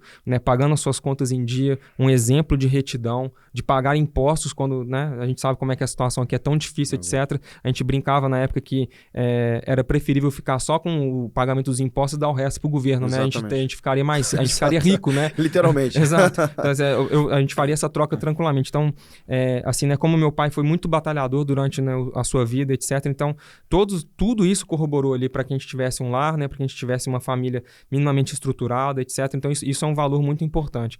E assim, cara, se a gente pegar, por exemplo, a gente poderia falar aqui de várias coisas. Poxa, olha a doutrinação nas escolas, olha o que tem, e de fato ela existe. Olha todas essas coisas que estão acontecendo. Só que para mim, né, a fé que eu tenho, né, o que eu acredito, né, por exemplo, você pode pegar as próprias palavras do Senhor Jesus que está no Evangelho de João, por exemplo, que ele vai falar assim, olha, nesse mundo você vai passar por várias aflições diferentes, mas tenha bom ânimo, eu venci o mundo. Então, aqui quando ele vai falar assim que ele venceu o mundo, ele está falando que ele venceu esse sistema, ele venceu essa maneira de pensar.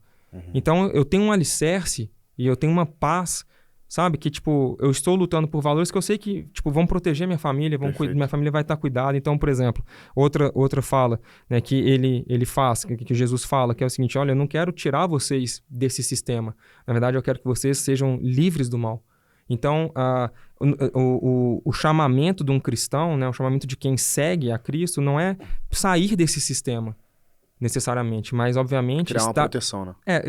Mas sobretudo com o seu testemunho de fé e com a sua caminhada, a sua jornada, você mostrar para as pessoas quem é essa pessoa de Cristo, entendeu? Então, obviamente que eu sou uma pessoa extremamente falha, mas se for possível, com um pedacinho, né, um grão de areia, servir, né, para mostrar a luz de Cristo, o que ele fala, o que ele ensina, esse é o meu objetivo, é para isso que eu tô aqui, é por isso que eu tô aqui hoje, é por isso que esse é o objetivo de viver, sacou? Esse é o meu objetivo, o meu propósito.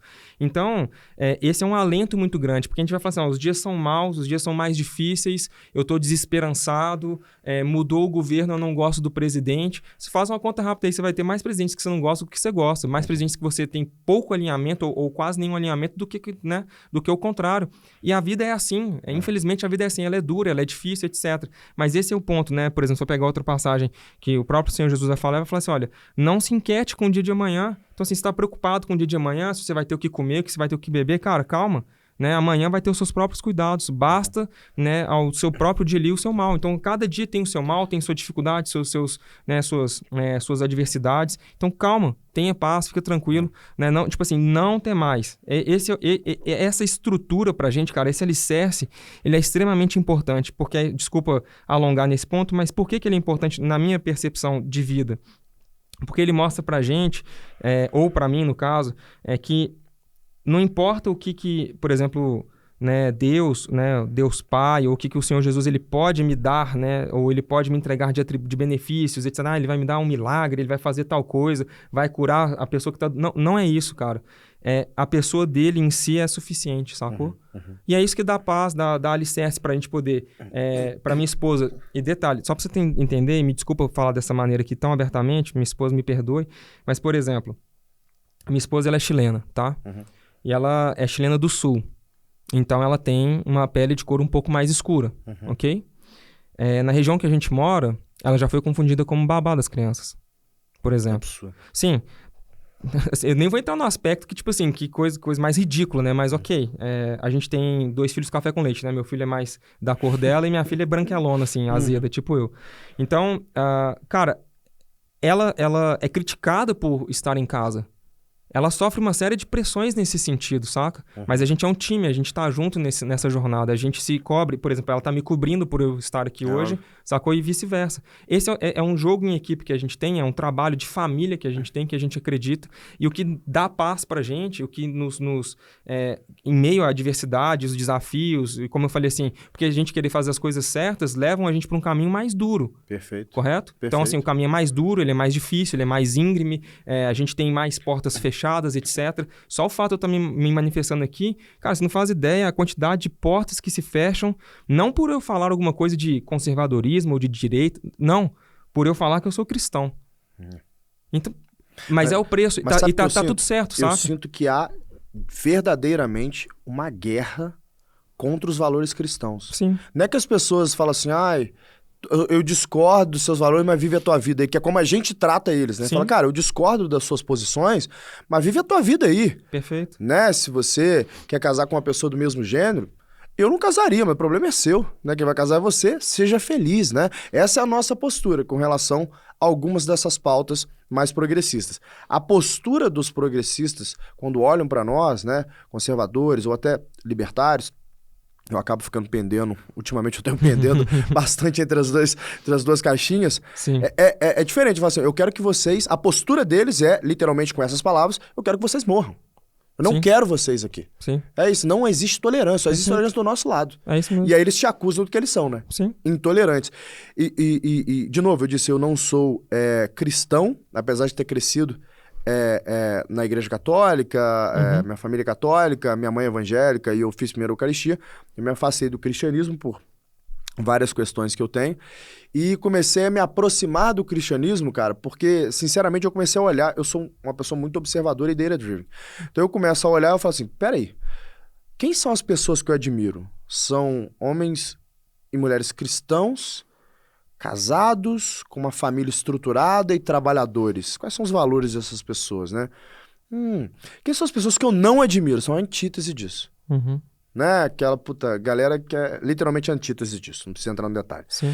Então, eu falo assim, cara, o que eu tô fazendo aqui?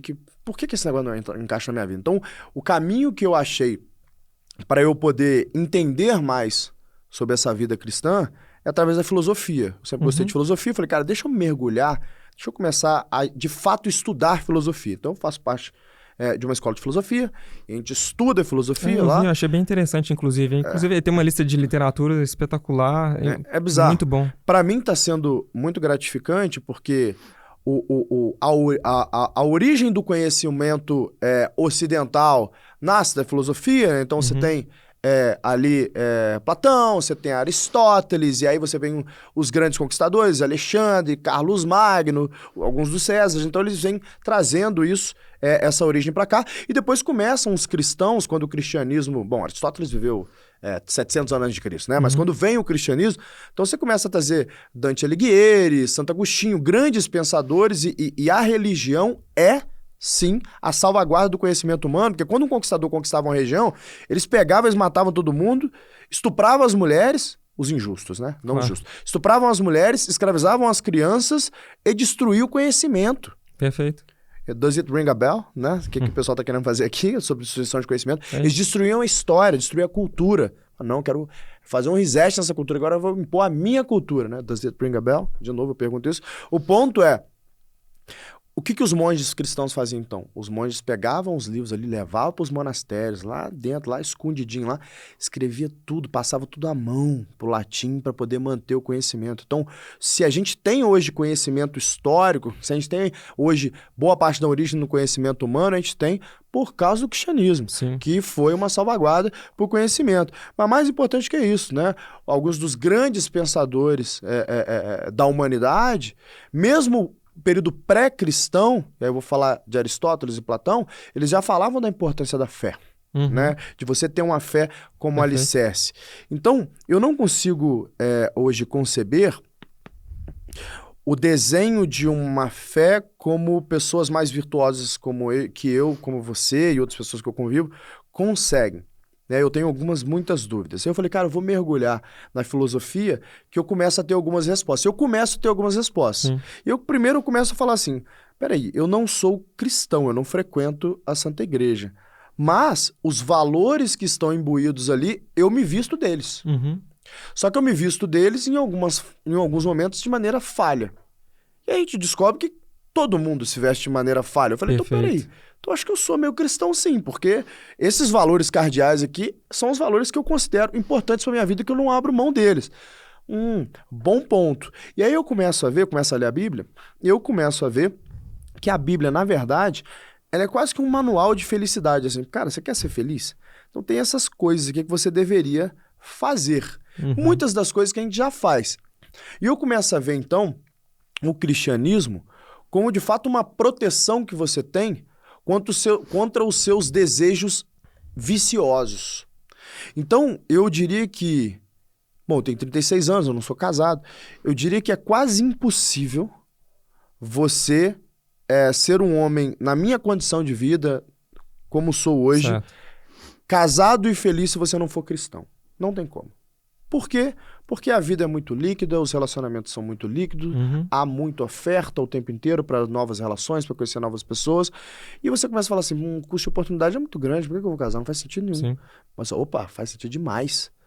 Qual o sentido que tem a construir uma família, se você não pegar o ensinamento secular da Santa Igreja e trazer para a tua vida? Eu não consigo imaginar um homem sendo feliz com 40 e muitos anos, 50 anos, sem família. Como é que esse cara vai ser feliz? O que ele está construindo Provavelmente ali? ele não vai ser. Ele não vai, né? Esse ponto que você falou é muito, muito interessante, cara, porque quando você vai olhar para qualquer pessoa, né, como você falou, virtuosa, por exemplo, o que significa ser um cristão, né? O primeiro, se não estou enganado, né, o primeiro nome que foi dado, né, para os seguidores de Cristo eram discípulos, né, depois santos. Só que não é porque eles eram santos, né? Mas é porque eles buscavam a santidade sob essa perspectiva que a gente está falando aqui. Então, quando vai falar de uma pessoa virtuosa, né? Uma pessoa que segue a Cristo, existe uma diferença aqui, né? Então, a diferença é que você está olhando para pessoas que seguem o modelo de Cristo, que seguem a Cristo, correto? Não são pessoas perfeitas que seguem a Cristo ou seguidores perfeitos, entendeu? Se você for olhar, por exemplo, em 1 Coríntios, no capítulo 1, vai falar um negócio muito massa, que ali vai mostrar quem são as pessoas que foram chamadas por Jesus. Então vai falar que são aquelas pessoas que eram consideradas pobres, que eram consideradas ignorantes, que eram, eu gosto de uma assim, que eram consideradas como nada, né? Ou assim, nada, ou pior do que nada, menos que nada. Essas pessoas que o Senhor escolheu para segui-lo. Então, quando você está diante, por exemplo, de mim, por exemplo, eu sou uma pessoa assim, eu sou nada, cara. Literalmente, eu sou uma pessoa ridiculamente falha. Pessimamente, entendeu? Gostaria de ser um melhor pai, gostaria de ser um melhor profissional, gostaria de ser um melhor chefe, gostaria de dar exemplo dentro da minha empresa que muitas vezes eu não consigo dar, gostaria de dar um exemplo para os meus filhos que muitas vezes eu não consigo dar, cara. Mas qual que é o ponto aqui? Eu reconheço que nas minhas debilidades, cara, a única pessoa suficiente para suprir as minhas debilidades é Cristo. É só isso. Então, a gente persegue esse alvo. Esse é o ponto. Não são pessoas, quando as pessoas falam assim, lá, o homem, né, o pessoal usa isso ao contrário, né? Lá, aposto que ele aí é o cidadão de bem, etc. As pessoas confundem as coisas, né? Quando a gente fala que a gente segue a Cristo, a gente não está falando que a gente é igual ou que a gente é perfeitamente imagem e semelhança. Na verdade, nós somos pessoas caídas, pecadoras, péssimas, né, incompetentes, e qualquer outro adjetivo terrível que queiram dar, é verdade. Somos mesmo. E é por isso, justamente por isso, nós reconhecemos a nossa natureza terrível e a gente precisa, né, dessa reconciliação. Então a gente precisa desse caráter de Cristo sendo formado em nós. É isso que nós perseguimos. É isso que eu persigo para mim, é isso que eu quero tento ensinar para os meus filhos, é isso que minha esposa também persegue, entendeu? O que eu percebo que é o seguinte, cara. Bom, a gente faz parte de um grupo de amigos do Poker Mafia, que são pessoas majoritariamente virtuosas, bem-sucedidas, pessoas boas, verdadeiramente boas, e que a gente tem alguma comunhão de valor ali, e que a gente troca bastante em cima disso, né? Sim. Então, existe uma comunidade de pessoas que têm um conjunto de princípios e valores que elas concordam, que elas dividem, e que essa comunidade se ajuda. Esse é o nosso grupo, Poker Mafia, né? Eu vejo a igreja da mesma forma. A igreja é uma comunidade de pessoas que concordam em um conjunto de princípios e valores, e que ela se ajuda ao longo dos séculos. E para mim o ponto é o seguinte, se eu conviver em um grupo de pessoas que usam drogas, de que levam a vida viciosa, de que não treinam, de que não trabalham, qual que é a chance de eu continuar sendo um homem mais virtuoso como eu sou hoje, que treina, que tem retidão moral, que trabalha, que constrói? É zero. Eu vou começar a achar que aquilo é o normal. Perfeito. Agora, se eu convivo com pessoas que são incríveis, que são muitas vezes melhores do que eu começo a subir a barra e falar assim, puta, velho, eu quero ser um pai como o Mate é, eu quero ser um líder como o Guilherme Benchimol é, eu quero ser, sabe? Então eu começo a pegar as referências e eu falo assim, pô, esses são os meus amigos, essas são as pessoas que eu convivo, essas são as pessoas que eu amo, que gostam de mim, que me ajudam, então eu preciso subir a barra. Então eu acho que conviver em uma comunidade religiosa necessariamente vai te fazer ser uma pessoa melhor. Você conviver fora dessa comunidade, obviamente, você vai ter alguma leve de dificuldade de ser uma pessoa melhor. Não é impossível. Eu consegui. Mas, talvez não. Eu afirmo categoricamente que hoje, um dia, eu tenho certeza que eu seria uma pessoa muito melhor se eu tivesse escolhido esse caminho antes para minha vida. E eu queria aproveitar isso um pouco até para dar uma mudança aqui no tema, mas continuando sim. em comunidades ainda, né? Em falar sobre o famoso São Pedro Vale, que você foi um dos fundadores, né? Que foi talvez ou a primeira comunidade expressiva ali autogerenciada de startups, né? Essa comunidade, ela surge em que ano mesmo? Olha, o São Pedro Vale, se eu não estou enganado, ele começou por volta de 2012, por aí, alguma coisa assim. O São Pedro Vale, ele começou com, basicamente, tá? Com o João Pedro e o Matheus da Hotmart, o Diego e o Edmar da Rock Content. Os quatro, eles dividiam um escritório sem janela, que é espetacular, imagina o banheiro. Então, eles dividiam um escritório numa rua que chama Major Lopes, lá perto da Savassi, lá em Belo Horizonte. E aí, daí começa uma ebulição, né? Como que eu conheci esses caras? Onde que eu estava nessa história? Antes, eu tinha trabalhado com o Diego numa outra empresa chamada Via 6. Então, trabalhamos lá, eu, o Diego, o Edmar, o Peçanha também trabalhou lá. Eu conheci o Bernardo Porto, conheci o João Pedro por meio do Diego, né? O João Pedro é casado com a irmã do Diego. Então, eu conheci eles quando a Hotmart estava começando, o Diego estava ajudando ali com landing page, etc., depois do trabalho. Então, a gente foi se conhecendo assim. Esse é o embrião. Eles são os responsáveis pela existência disso. E é muito engraçado, cara. O São Pedro Vale, ele começou como uma brincadeira do Matheus, da Hotmart. Ele falava assim, poxa, a gente tá aqui na Major Lopes, aqui, né? E detalhe, né? Major Lopes não é tecnicamente Savassi, tá? Só pra deixar claro, o pessoal acha que... Não, então, tipo assim, é o lugar mais... né? As margens, né? Assim, do outro lado da avenida. Sim. Então, você trombava com alguns caras que estavam empreendendo, na época eram deles, que etc.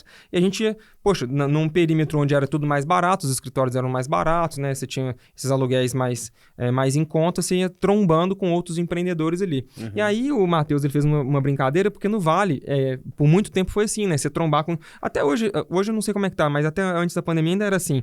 Você anda na rua, cara, você tromba com um fundador aqui, com o cofundador de não sei o quê, com o diretor de não sei o que lá, não sei, e você vai esbarrando com as pessoas. Num café, sobretudo no downtown de São Francisco, das empresas que estavam ali, sei lá, Uber, Twitter, enfim, Airbnb, Pinterest, várias diferentes ali, né, Salesforce e tal, enfim, assim, N, né? Você ia trombando com os caras no meio da rua, né, porque é natural ali, né, pô, a probabilidade de se encontrar com alguém na rua era muito grande. E aí o Matheus fez uma piada, né, fez uma brincadeira no Twitter, na época, e falou o seguinte, nossa, aqui é o São Pedro Valley, tipo, para zoar, né, que lá é o Vale do Silício, né, então assim, o bairro que fica ao lado da Savassi é o bairro do São Pedro, que é onde eles estavam, né? Por isso vocês falam São Pedro Vale, aí a gente fica zoando de São Pedro Vale. E isso caiu na boca de uma reportagem, né? Uma repórter viu isso no Twitter, ela chama Ana Heim, ela viu isso e ela escrevia para o The Next Web, e aí ela fez uma reportagem, pronto. E daí virou que virou, né? Virou que virou. Saiu no Manhattan Connection. Aí quando saiu no Manhattan Connection, cara, explodiu. Acabou. Essa é a história, saca? Virou, tipo assim... eu falo muito isso, cara, que tipo assim, as pessoas elas confundem muito as coisas, né? Então assim, passou-se o tempo e as pessoas acham que São Pedro Valley é uma grande entidade que tem um representante. Cara, nunca teve um representante, isso começou com uma piada. É um grupo de pessoas ali. Perfeito. É um grupo de amigos. E aí o que acontece? Transcendeu de um grupo de amigos, se tornou uma mentalidade de troca genuína, de não esperar, né? Tipo, se ajudar alguém sem esperar nada em troca. A gente brincava assim, não, aqui tem almoço grátis. A gente fazia essa brincadeira, entre aspas, justamente por essa mentalidade. Então, poxa, o Diego começou com os startup meetups, que depois se espalharam pelo Brasil, a gente começou lá. Então, cara, a gente foi trazendo, né, vários empreendedores para perto, orbitar mais perto da gente, etc. Né, o Israel Damélios, né, com o Ofli nessa época, quando eles ainda estavam no apartamento do Israel. O próprio Rodrigo Cartacho com o Marcelo, quando a Simba era literalmente no apartamento deles. Inclusive, cara, me dá muita raiva da Globo Minas, porque tem, sei lá, 10 anos, quando eles vão falar de startup, eles põem um take da gente na janela do apartamento, tem, sei lá, mais de 10 anos, eu gordo, cabeludo, não sei o que e tal. E tipo, não, aqui é uma sede de uma startup, mas já tem, sei lá, quase, sei lá, 15 anos que isso aconteceu e tal. Mas assim, brincadeira à parte, esse é o ponto, cara. As pessoas acham que precisam, por exemplo, eu preciso de uma entidade organizada que vai defender os meus interesses, não sei o que lá, eu tenho que institucionalizar isso pra cá e pra lá. Cara, o São Pedro Valley, ele é a prova viva para as pessoas, vamos chamar assim, de que é possível você fazer algo relevante sem precisar dessas, entre aspas, entidades te representando, entende? Você pode fazer isso com o seu grupo de amigos mais íntimo e isso se tornar algo extremamente relevante. Por isso que a gente fala, É um conceito que a gente chama de máfia, né? Então, no sentido positivo, não naquela parte que mata as pessoas, mas no resto. O conceito de máfia ele é muito importante. Então, ao invés da gente se preocupar com criar um ecossistema saudável, criar uma comunidade de startups, foquem em criar, né? A ideia, foquem em criar a sua máfia. Ou estar dentro de uma. O Poker Mafia, vou contar um segredo, eu espero que eu não saia do grupo. Eu não sei jogar poker, tá? Então, assim, mas eu tô lá, sacou? Tipo assim... Mas é por isso que a gente quis criar um grupo de pessoas que têm uma comunhão de valores, que são competentes e que podem se ajudar. É isso. Então, por exemplo, você pega o G4 Club, já fui lá em Foz do Iguaçu, o clube. Então, cara... Isso é uma comunidade, cara. Isso é uma comunidade genuína. É isso que tipo, as pessoas elas perdem. Vou dar outro exemplo aqui maior. O Y Combinator, muito mais do que uma aceleradora, é uma comunidade de empreendedores que se ajudam sem esperar nada em troca. Vou te dar um exemplo prático disso rapidamente. Eu apliquei pela enésima vez ao Y Combinator e pela enésima vez eu não fui aprovado. Tudo bem. Só que tem um ponto importante nessa jornada que eu queria compartilhar. O Léo lá do nosso grupo, o Léo Pinho, ele me fez um endorsement lá na plataforma. Por exemplo, o Amuri, ele pediu pro Roberto da BX Blue fazer uma recomendação. O Roberto me recomendou lá. Eu conversei com os meninos da Conta Simples, né? Eles me recomendaram também. Isso é força de comunidade, saca? Então, tipo assim, eles me ajudaram pra caramba. Eles me recomendaram, os caras revisaram minha aplicação. E o que eu quero dizer? O pessoal deve estar pensando assim, poxa, você fez isso tudo e ainda não foi aprovado? Faz parte, gente, porque tipo, tinha um volume muito grande. Assim, cara, a gente não conseguiu sequer analisar a sua aplicação. Ok, mas o ponto aqui é o seguinte, olha só que loucura. O que faz uma pessoa, sei lá, numa sexta-feira de feriado, que foi feriado, o dia limite dessa última, por exemplo, parar e revisar a sua submissão ali? Olha que loucura. Quem faz isso? Quem que para escrever a seu respeito? Senso de comunidade, né? Perfeito, o cara quer te ajudar, né? Perfeito. Então, assim, isso você não vai ter com uma entidade formal, saca? Com um presidente, etc. Com uma, vamos chamar assim, associação, seja né, de startup e tal, não sei o quê, de ecossistema, não sei o que lá. Não, velho. Desculpa. O mais importante, velho, você vai pegar, assim, vários caras diferentes falando sobre isso, cara, tenha um grupo de pessoas que você possa confiar. Perfeito. É o que você falou com relação à igreja, que é uma comunidade de fé, que é o que a gente chama, né? É uma comunidade de fé, a gente chama de família, corpo, né? São os nomes que a gente dá, né? O corpo. Mesma coisa, a gente tá falando aqui do Poker Mafia, é a mesma coisa, tem a mesma conotação. O Y Combinator tem o mesmo mote, o G4 Club tem o mesmo formato que é, cara, eu estou com pessoas perseguindo alvo semelhante e essas pessoas se ajudam naquilo que elas não têm domínio. Então, se tem um cara que é muito bom em marketing e eu sou muito ruim, esse cara me ajuda. Se eu sou muito bom em vendas, eu posso ajudar o cara que é muito bom de marketing, mas não é tão bom em vendas. Perfeito. E vai tendo essa troca, etc. E você acha que a internet, quando ela começa lá, que a gente tinha um Mirk, né? Que começa aquela troca, daqui a pouco vamos pro isso aqui. E aí o MSN. Então, puta, e talvez antes disso, bate-papo da UOL, né? Bombeiro 23 entra na sala. Esse aí, graças a Deus, eu nunca vi. Cara, o que eu tô lembrando aqui, né? O início da internet, a gente tinha uma comunidade de pessoas que, cara, você tem... Na minha cidade, então, que era Carangola, a gente devia ter, sei lá, umas 30 pessoas, 50 pessoas tinham acesso à internet ali no iniciozinho, eu lembro disso. E eu ficava indo na faculdade da cidade, que tinha internet. Eu fiquei brother lá dos caras, os caras deixavam eu entrar ali e ficar mexendo na internet. Me ensinaram a mexer no computador, essas coisas assim. E eu me lembro que era isso, cara. Tinha a galera da internet, né? Sim. Então tinha uma galera ali, umas 30, 50, 100 os esquisitos. Exato, que navegavam ali e tal, e que tinha, daqui a pouco veio o Mirk, então a gente tinha um grupo onde a gente podia ali conversar, trocar. A internet, ela começa num caminho virtuoso, né, para ser um concatenador de informação, um bom grupo de troca, e ao longo do tempo, como qualquer ferramenta, né, eu posso usar uma arma de fogo para fazer o bem, para defender a minha família, né, para defender a minha vida e das pessoas que eu amo, ou eu posso usar para fazer o mal, para enfiar na cabeça de alguém no trânsito e roubar o relógio dele, né? Como toda ferramenta eu posso usar para o bem ou para o mal. Na tua opinião, assim, como que essa ferramenta, a internet, vem sendo usada e o que você acha que tem mudado fundamentalmente ao passar dos anos? Se a gente pudesse resumir muito, a gente tem a internet antes das redes sociais e a internet depois das redes sociais. Perfeito. E nesse caso num sentido negativo. Por quê? A gente vem num caminho razoavelmente virtuoso da internet quando ela se populariza e quando ela cresce em intensidade, em adoção. Claro que a gente tem assim, a questão de interesses comerciais, etc., que começam ali por volta de 92, 3 para 4, 94.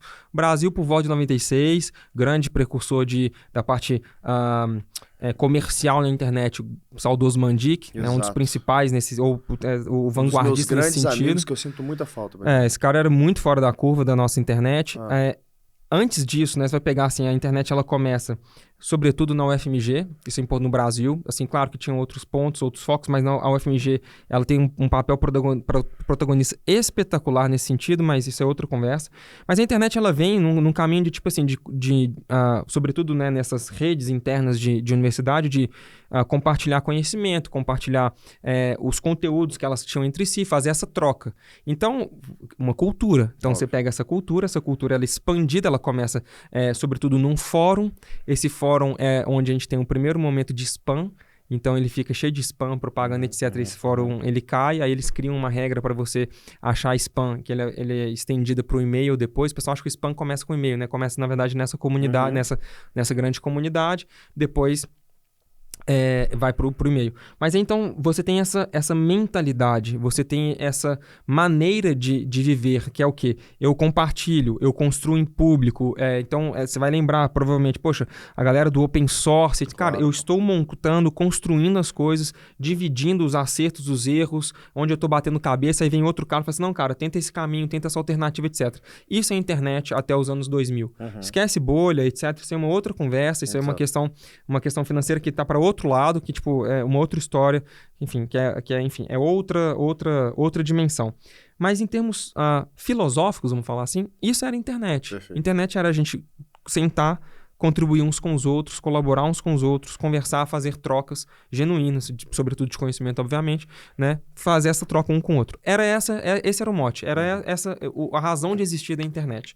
O que as redes sociais fazem? Elas vêm e tentam se tornar a janela ou um layer acima da internet.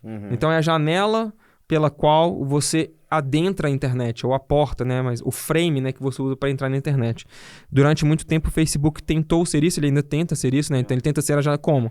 Com o Instagram. Então, tipo assim, como que eu acesso a internet? Você vai entrar no seu navegador e aí você vai acessar o Instagram. Não, você entra direto no aplicativo do Instagram, direto no aplicativo do Facebook. Então ele é uma janela para a internet, ele é uma camada por cima da internet. Não vou entrar em questão de algoritmo, porque também tem uma discussão complexa, mas mais profunda. Mas o fato é que as redes sociais elas tiraram a internet do seu trilho. E aí, pela necessidade do modelo que eles têm ali de advertising, etc., de publicidade, tanto o Google com a sua SERP, né, com seus resultados de busca, quanto as próprias redes sociais, elas passam então a preciso maximizar os meus ganhos, então eu preciso privilegiar conteúdos que alcancem o máximo de pessoas possível para que eu possa veicular o máximo de anúncios em cima desse conteúdo aqui. Então, eles começam a privilegiar conteúdos mais rasos, conteúdos mais efêmeros, conteúdos de menor qualidade, e esse conteúdo ele vai entrando na nossa cabeça, e a gente vai tendo essa erosão, essa deterioração do que a gente chamaria, né, desse caminho virtuoso que a gente teve lá atrás. Então, assim, sem muitas delongas nessa história, quando você vai olhar para a internet nos dias de hoje, você vê que várias pessoas vão falar isso. Por exemplo, tem estudos enormes falando, né, não vou lembrar aqui todos, mas depois quem tiver interesse pode me mandar DM ou em qualquer lugar aí que eu passo, mostrando o dano da internet, sobretudo TikTok, nas meninas. Há maiores índices de suicídio, de depressão, por exemplo, sobretudo em meninas. Maior número de assédio, tá? E uma série de outras coisas. Então, a internet, ou sobretudo as redes sociais, elas se tornaram viraram um desvio de curso, certo? E, cara, eu sempre enxerguei que, tipo assim, não foi para isso que a internet nasceu, não foi para isso que ela deveria existir. É claro que as redes sociais têm uma série de outras coisas interessantes, como o poder de conexão. Eu brinco, não, é um fato, mas que é engraçado, que o Facebook, para provar os graus de separação, que a tese, né, dos graus de separação são 6. Etapas, né? O Facebook, ele chegou à conclusão que é um pouco menos de 6, ele foi 4, alguma coisa. Eles utilizaram uma pessoa para provar isso, né, que era o Kevin Bacon. Então eles pegaram o Kevin... você. Exato. Sou o Kevin Bacon do cosplay dele. Eu sou o Kevin Bacon do sertão. Exato. Então eles pegaram o Kevin Bacon e falaram assim, cara, nós vamos provar que é um pouco menos que 6. E eles conseguiram provar, acho que era 4.7 na época, alguma coisa nesse sentido. Mas enfim, então, o ponto aqui é que a internet ela tem essas coisas positivas, ou seja, o Facebook, as redes sociais têm essas coisas positivas, mas o malefício que começou a gerar acabou sendo muito grande. Como, por exemplo, como eu falei, se eles se colocam como uma camada à frente da internet, eles têm a capacidade, se fazem ou não, fica julgamento, de né? criar a verdade. Exatamente, de te Não é se conduzir. fazem ou não, fica julgamento. Fazem. É isso. Temos a prova do Twitter, quando o Elon Musk compra e ele Twitter abre Files, ali, exato. o Twitter Files, ele abre o algoritmo, né? Uhum. Então você vê lá, o meu time me mostrou que ele falou, cara, tá vendo essa thread aqui, ó? Olha lá, ó, isso aqui é o seguinte, você tá dividindo posts que são mais orientados a pessoas à direita, posts que são mais orientados a pessoas à esquerda, e tinha até uma subdivisão lá, e post do Elon Musk, ele que mandou adicionar, né? Exato. Você dá níveis de alcance diferentes para tipo de conteúdo que você quer promover. Perfeito. E aí, cara, quem tá fazendo isso? É um bando de oligarca que trabalha lá, tanto, que faz o que quer e que quer colocar a própria agenda, né? Ali, usar o software para colocar a própria agenda para rodar. Bom, prova disso, né? É que o Elon Musk demite 90% da companhia e o Twitter tá aí, né? Exato. Up and running, né? Ou seja, a gente pode afirmar categoricamente que 90% da empresa não tava fazendo porra nenhuma. Os caras estavam ali só tentando enrolar e botando a própria agenda, né? Então, assim, é interessante a gente observar... Tem vários fatores aqui, cara. Vários fatores que são, assim, absurdos. Então, por exemplo... você vai ver assim, a manipulação dos resultados de busca pelo Google, você vai ver labels e diminuição de alcance que o Instagram impõe sobre conteúdos. Nós sofremos muito sobre isso na pandemia, né? No Twitter da mesma forma, e você vê que é impressionante. Eu comecei a usar o Twitter mais ativo. Eu sempre usei o Twitter pra caramba, é tipo minha principal fonte de curadoria, então eu sigo uma série de pessoas diferentes, décadas ali, né, acompanhando, mais de 15 anos. E eu comecei a escrever ativamente na metade do ano passado, se não estou enganado. Foi quando eu comecei a usar, um pouquinho antes, talvez em maio, quando eu comecei a usar mais ativamente. Eu falei assim, cara, vou escrever aqui, vou ver de qual é que é. Isso antes se não estou enganado, antes da aquisição, de fato, né, da aquisição terminar, né, do Elon Musk. E, cara, é impressionante, você vai vendo a mudança da plataforma ao longo do tempo, tanto no seu alcance, no engajamento, etc. E isso está diretamente relacionado como o algoritmo era manipulado. Então, veja, o algoritmo em si, ele não é o problema é quem treina e quem direciona ele, entendeu? O algoritmo nada mais é do que um resultado, um conjunto de orações lógicas que alguém escreveu. Sim. Né? Esse é o ponto. E o Twitter, ele tem várias chaves, né? Ele tem várias alavancas que você pode subir, descer, ativar e desativar, e eles fazem isso. Então, eu falei assim, tem um post aqui sobre... sei lá, sobre o Cruzeirão criminoso, né? Então, tamo lá. Aí eu falei assim, cara, o que eu vou fazer com essa chave aqui? Eu vou diminuir, porque eu sou atleticano. Exato. Sacou? Então, assim, ninguém pode ver esse assunto aqui. Não quero que nenhum cruzeirense vê, né? Então, assim, só vamos ver posts dos Atléticos. Falou do Galo doido lá e sobe a alavanca, só vai falar do Atlético, entendeu? Perfeito. É isso. Assim, se a gente fosse resumir grosseiramente, em muito é isso que eles acabaram fazendo. E aí, como eles estão num layer acima, uma camada por cima da grande massa que acessa a internet, você então tem aí uma manipulação. E aí é curioso, né? Por que acontece? Você tem um ponto aqui que é, eles se tornaram tão grandes e tão poderosos que eles incomodaram o que a gente chama de quarto poder, Exato. Que é a mídia, certo? Então, ou na verdade, né, quem controla a mídia é dona desse quarto poder. Então assim, cara, eu tô perdendo aqui o meu poder para esses caras, não posso deixar. O que nós vamos fazer? Nós vamos regular. Então, no Brasil é a mesma coisa, porque eu preciso ter a narrativa na minha mão, então temos que regular. Nos Estados Unidos já passamos por isso várias vezes. Então, o pessoal fala assim, não, mas anos atrás era diferente. Não é diferente, é só você olhar com calma, com paciência, o que aconteceu lá. Você vê que era uma questão de direitos autorais, depois uma questão de mídia, etc. Então, você vai pegar lá a Sopa e Pipa em 2011, se não estou enganado, para 12. Aí que depois a gente teve um marco legal no Brasil, que foi em consequência do que estava acontecendo nos Estados Unidos. Cara, é só lembrar, você pode pegar a história, timeline, mesma coisa. E hoje a gente tem esses problemas, né, da que a gente chama de pele da censura, etc., que é a mesma coisa. A gente volta sempre para o mesmo ponto. Os donos do poder, né, os ditos donos do poder percebem que ele está escoando pelas mãos, ele está indo para as pessoas, né, as pessoas de maneira... nunca teve tanto criador de conteúdo na história como hoje. Você pega assim, sei lá, quantos influenciadores não gosto do termo, mas quantos criadores de finanças que existem? O recorde de pessoas investindo na bolsa, de pessoas buscando independência financeira, gente ensinando a trabalhar para fora e ganhar 40 conto, que vão partir do princípio que é 100% verdade e que todos que entram conseguem, para não entrar no juízo de valor. Cara, Você tá dando liberdade financeira, você tá tirando o cara da vala, você tá ajudando as... Cara, você tá tirando... O poder tá sendo distribuído, ele tá escoando, certo? Da mão desses caras. Então, eles estão perdendo o controle da narrativa. Ou do que eu gosto de chamar aqui no chulé, o carro do briefing. Então, eles estão perdendo o controle do carro do briefing, sacou? E aí eles vão começar a brigar entre si. Então, assim, aquele negócio, né? Briguem, deixa eles brigarem, entre aspas, né? Deixa eles brigarem. Só que aí, o ponto é... Isso é nocivo pra gente, sacou? Esse é um problema que precisa de conserto. É um problemaço que existe na sociedade hoje, sacou? E é onde eu entendo assim, cara, é preciso a gente voltar pros trilhos originais. A gente precisa voltar pra internet. Então, por exemplo, eu sempre falo assim, cara, já falei isso várias vezes pra você, vai fazer a sua própria newsletter individual. Por quê? Porque isso aqui é um refúgio pra você. Falo pras outras pessoas, vai criar o seu conteúdo independente das redes. Vai procurar um lugar de você ter sua própria lista, vai procurar uma forma de você ser dono do seu próprio conteúdo. Porque, veja, por mais que o Elon Musk esteja ali no Twitter, etc., ele tenha uma mentalidade mais de liberdade de expressão, etc., ele está sujeito às leis do país onde você vive. Esse é um ponto. Segundo ponto, você não é dono dos seus seguidores e você não é dono da sua audiência. Perfeito. Ele continua dono dessas coisas, muito embora ele te dê com maior liberalidade, correto? O Instagram, ele é mais mão de ferro, mais retido, né? Você tem que cumprir mais regras, no Twitter menos, mas continua sendo. A lista não é sua, os seus seguidores não são seus, portanto, a distribuição você não tem controle, você não sabe se está sendo entregue para todo mundo que você quer que entregue, você não tem controle, por consequência também, né, das manivelas que fazem o engajamento, ou seja, o conteúdo não é seu na prática, né? O conteúdo ele é emprestado para a rede social monetizar e ganhar o seu dinheiro, você não ganha nada, entre aspas, então você tem esse problema, ou seja, o conteúdo não é seu, a audiência não é sua, você não controla o engajamento, você não controla o alcance.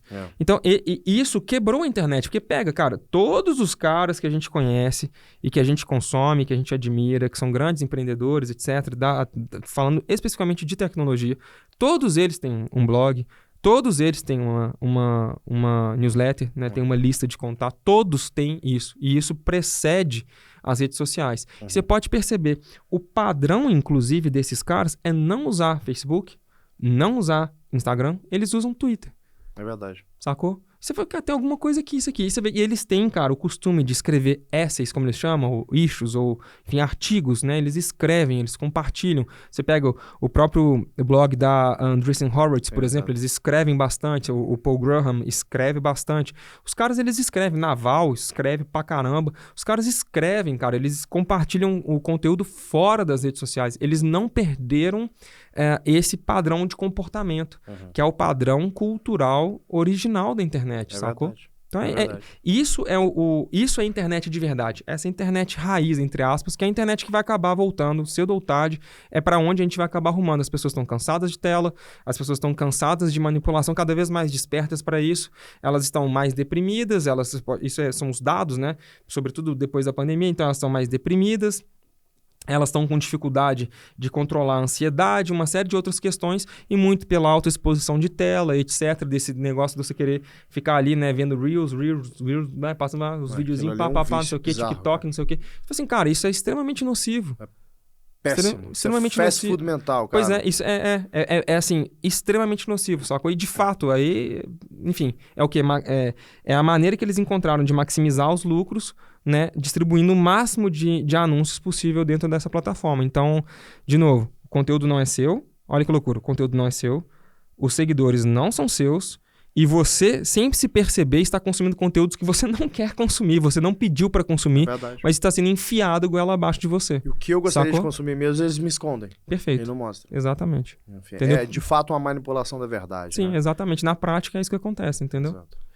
Cara, pra gente encerrar aqui, vamos pra parte de conselho, né? Sempre no final desse episódio a gente pede um conselho do empreendedor para outros empreendedores. E aí, se você voltasse no tempo lá, o Mate, quando ele estava abrindo o primeiro CNPJ, se pudesse falar uma coisa só para ele, né? Então, a máquina do tempo falou, cara, você só pode ter uma mensagem aí de 1 minuto para essa pessoa. Aqui você pode estender mais se quiser, tá? Tá, Mas o que você falaria, cara, para esse Mate? Eu tava pensando sobre isso, né? Que eu vi, né? A gente tava falando sobre essa questão de roteiro, etc. Eu tava pensando sobre isso, né? Vindo para cá. E vou contar uma história muito rápida. Prometo, senão o pessoal põe na velocidade 5 aí, no 2 e escuta rapidinho. Existe uma história, e desculpa entrar de novo nesse assunto, mas assim, existe uma história de Jesus com seus discípulos, bem rapidinho, que é o seguinte. Depois de fazer algumas coisas, Jesus ele fala assim, cara, ele estava assim, pregando assim, na beira assim, de um rio, né? De um rio não, de um lago, grande lago, né? O pessoal chamava de mar naquela época e tal, tava lá falando e tal. Assim, cara, acabou aqui o rolê, tá tarde, deixa eu ir pro monte aqui, vou dar uma orada, né? Vou ficar aqui mais na minha, quero ter um momento sozinho, né? Tipo, todo mundo querendo encostar nele, querendo, né, ver algum milagre, não sei o que lá. E ele também muito perto dos discípulos, talvez ele queria ficar um pouquinho mais... Assim, entendo, né? a bateria social acabou. A bateria social acabou. Deixa eu dar uma recarregada aqui. Exato. Aí ele deu um toque nos discípulos, falou assim, fala o seguinte aí, galera, pega esse barco aqui, que, né, tinha uma configuração ali pra esse barco existir na história, então pega esse barco aqui e vai pro outro lado da margem. Atravessa aqui, né, esse grande lago lá e vai pro outro lado, depois eu encontro vocês lá. Tipo assim, vai lá que daqui a pouco eu chego aí, entendeu? Vai lá pro outro lado. E nessa história é muito engraçado, curioso, né, porque eles vão remando. Então, assim, é um pequeno barco, né? Não é um barco com vela, nem nada disso. É um pequeno barco e eles vão remando. Eles chegaram à metade do caminho, tipo assim, um pouco mais da metade, talvez assim, vai falar muitos estádios, que era a conta que eles faziam, né? Tipo, sei lá, 30, sei lá, muitos estádios, assim. Cara, no meio do negócio, cara, eles começaram a perceber que o mar, né? O grande lago, ele começou a ver um vento, cara, um rijo vento, começou a empurrar as ondas, né, ali contra o barquinho, tá ligado? E eles começaram a remar contra a maré, certo? E eles, cara, meu Deus, nós vamos a pique aqui. Esse trem vai afundar, nós vamos morrer afogado aqui e tudo mais. Ah, que loucura. Aparece um cidadão por sobre as águas, assim, e fala assim, fiquem de boa, e não tem mais, tá tudo bem. Tá tudo certo, cara. Os discípulos, eles assustaram. É um fantasma. E eles remando, ficaram desesperados. Aí, tipo, essa pessoa chegou mais perto, aí ele falou, não, sou eu, gente, não tem mais, sou eu, Jesus, sou eu que tô aqui. E ele entra no barco, na hora que ele entra no barco, o vento cessa, né, o mar se acalma, né, e eles chegam do outro lado. Pô, tinha que meter aquele óculos agora. Turn down for e, cara, essa história é muito boa, porque essa história é muito interessante por vários aspectos, né? Assim, tem a profundidade aqui, né? A lição objetiva... É um texto que tem uma lição muito objetiva. Que é o seguinte, né? Sem Cristo a gente não pode fazer nada. Essa é a lição objetiva. E aí eu vou pedir muitas escusas, né? Meu relógio. Desculpa. Então, assim, vou pedir muitas escusas para falar isso, que aqui tem outras lições, na minha percepção, muito interessantes, que eu falaria para mim mesmo lá atrás, principalmente nos momentos de maior adversidade. Que é quando a gente está começando um negócio, esse negócio é mais frágil, quando as coisas estão todas dando errado, o que vai acontecer comigo, né? Nossa, eu vou me tornar um fracasso, sei lá, minha empresa vai quebrar, o que vai acontecer, né? A gente passa esse monte de coisa na nossa cabeça, a gente está, às vezes, desesperançoso, etc. E aqui tem algumas lições muito interessantes, né? Então, assim, pensa. O que Jesus estava falando assim, gente, calma, respira, cara. Acalma, né? Então, tipo, coloca de volta para dentro do barco aquilo que de fato importa. Então, assim, arruma a sua cabeça, coloca, tipo, vê o que você tá precisando fazer, cara. É o quê? Você precisa consertar a contabilidade? Você precisa, sei lá, levantar de fato quais são os prejuízos, porque a gente tem medo, às vezes, de abrir lá, pô, tá tudo vermelho, né? O que tem lá? Cara, frieza, faz isso. Cara, avalia o tamanho do problema de verdade, faz esse cálculo, né? Faz um diagnóstico de verdade que você precisa. Sobretudo, cara, se localiza.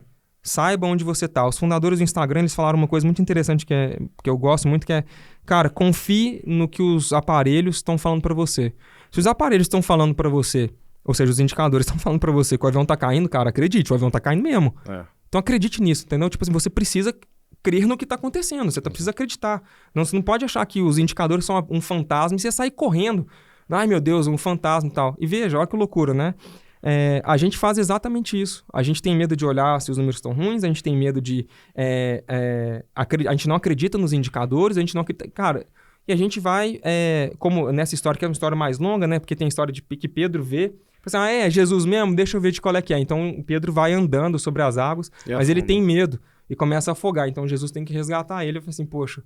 Homem de pequena fé. Então, a gente não acredita assim, por favor, né? A gente tá fazendo assim, comparação muito torpe, né? Mas só pra vocês entenderem. Então, assim, cara, acredite nos números, acredite nos indicadores, porque se o avião tá caindo, ele tá caindo mesmo. Então, você tendo isso, você consegue, sabe, se você tem que pular de paraquedas, se dá pra consertar alguma coisa, se dá pra guinar, se dá pra desviar o curso, fazer alguma coisa de útil nesse sentido, né? Então, assim, entender esse cenário macro é muito importante, porque mesmo que seu barco eventualmente esteja indo a pique, mesmo que isso seja verdade, é importante que você saiba que ele está indo a pique.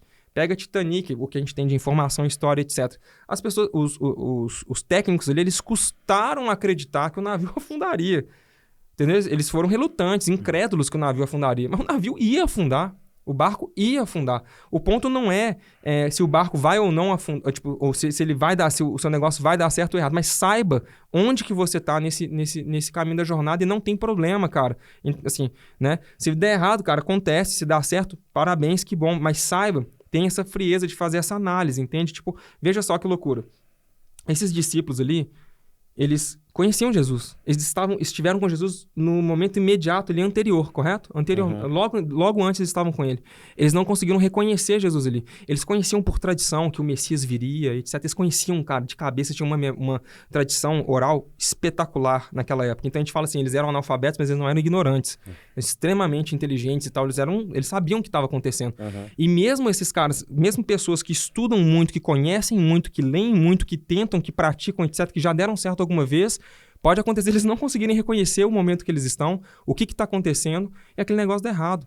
Então, se você não correr atrás, ler mais, a gente falou de inglês aqui, estudar mais, ler mais, consumir literatura, procurar ajuda, procurar pessoas que já fizeram, que você possa se aconselhar, que você possa trazer para perto, para que você possa, talvez, virar aquela situação. Mas de que adianta? Veja só, eu vou virar assim, Thales, seguinte, hein? Minha empresa tá... tô precisando de ajuda. Aí você fala assim, tá, mas... O que tá rolando? O que tá rolando? Como que eu posso ajudar? Cara, não sei, velho, mas nossa, vai dar errado, ou tô desesperado, eu tô nadando contra a maré, tô remando aqui, o barco não sai do lugar, vou morrer afogado, vai acontecer...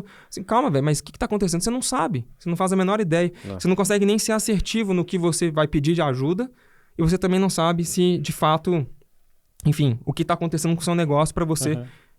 Cara, ser bastante assertivo, ser objetivo, procurar e trazer a solução certa. Porque a gente vai começar assim, vou ouvir o guru, entre aspas, tá? Vou ouvir o guru tal, vou seguir o influencer não sei o quê, daqui a pouco você tá lendo nada contra, você tá lendo autoajuda, etc. Mas um negócio que você precisa resolver você não consegue, porque você não levantou isso adequadamente. Então eu peço muitas excusas aqui por pegar um texto, né, que tem um significado assim, né, prático, né, que é assim, cara, né, o centro da nossa vida é Cristo, como a gente falou aqui antes, mas esse texto, né, se a gente fosse trazer assim ensinamentos, né, que a gente poderia extrair assim fora, né, que é minha opinião aqui, muito pessoal e tal, tentando fazer um paralelo bem distante, mas tentando trazer algo positivo, eu levaria essa mensagem para mim de volta. Cara, acredite nos instrumentos. Tenha a medição do que você está fazendo, a análise, as métricas, as KPIs, etc., muito claras, saca? Tipo, isso tem que ser, assim, algo das entranhas do seu negócio. Perfeito. Você precisa saber, mal ou bem, o negócio prosperando ou não, você precisa saber o que está acontecendo. E a gente como gestor, a gente como fundador da companhia, muitas vezes a gente está preocupado com, agora vem, hein? Ó o milagre. O que eles estavam esperando? Um milagre. Ó, agora vem um milagre, hein? Agora vem assim, ó, um fato sobrenatural vai acontecer. Os caras nem conseguiram discernir um fato sobrenatural. Jesus andando sobre as águas, eles conseguiram. Então, a gente tá tão ali perdido. Ah, mudou o presidente. Como a gente falou, mudou o presidente. Ah, vai passar tal lei, vai acontecer tal coisa, vai acontecer. Você tá todo perdido, nadando contra a maré, remando.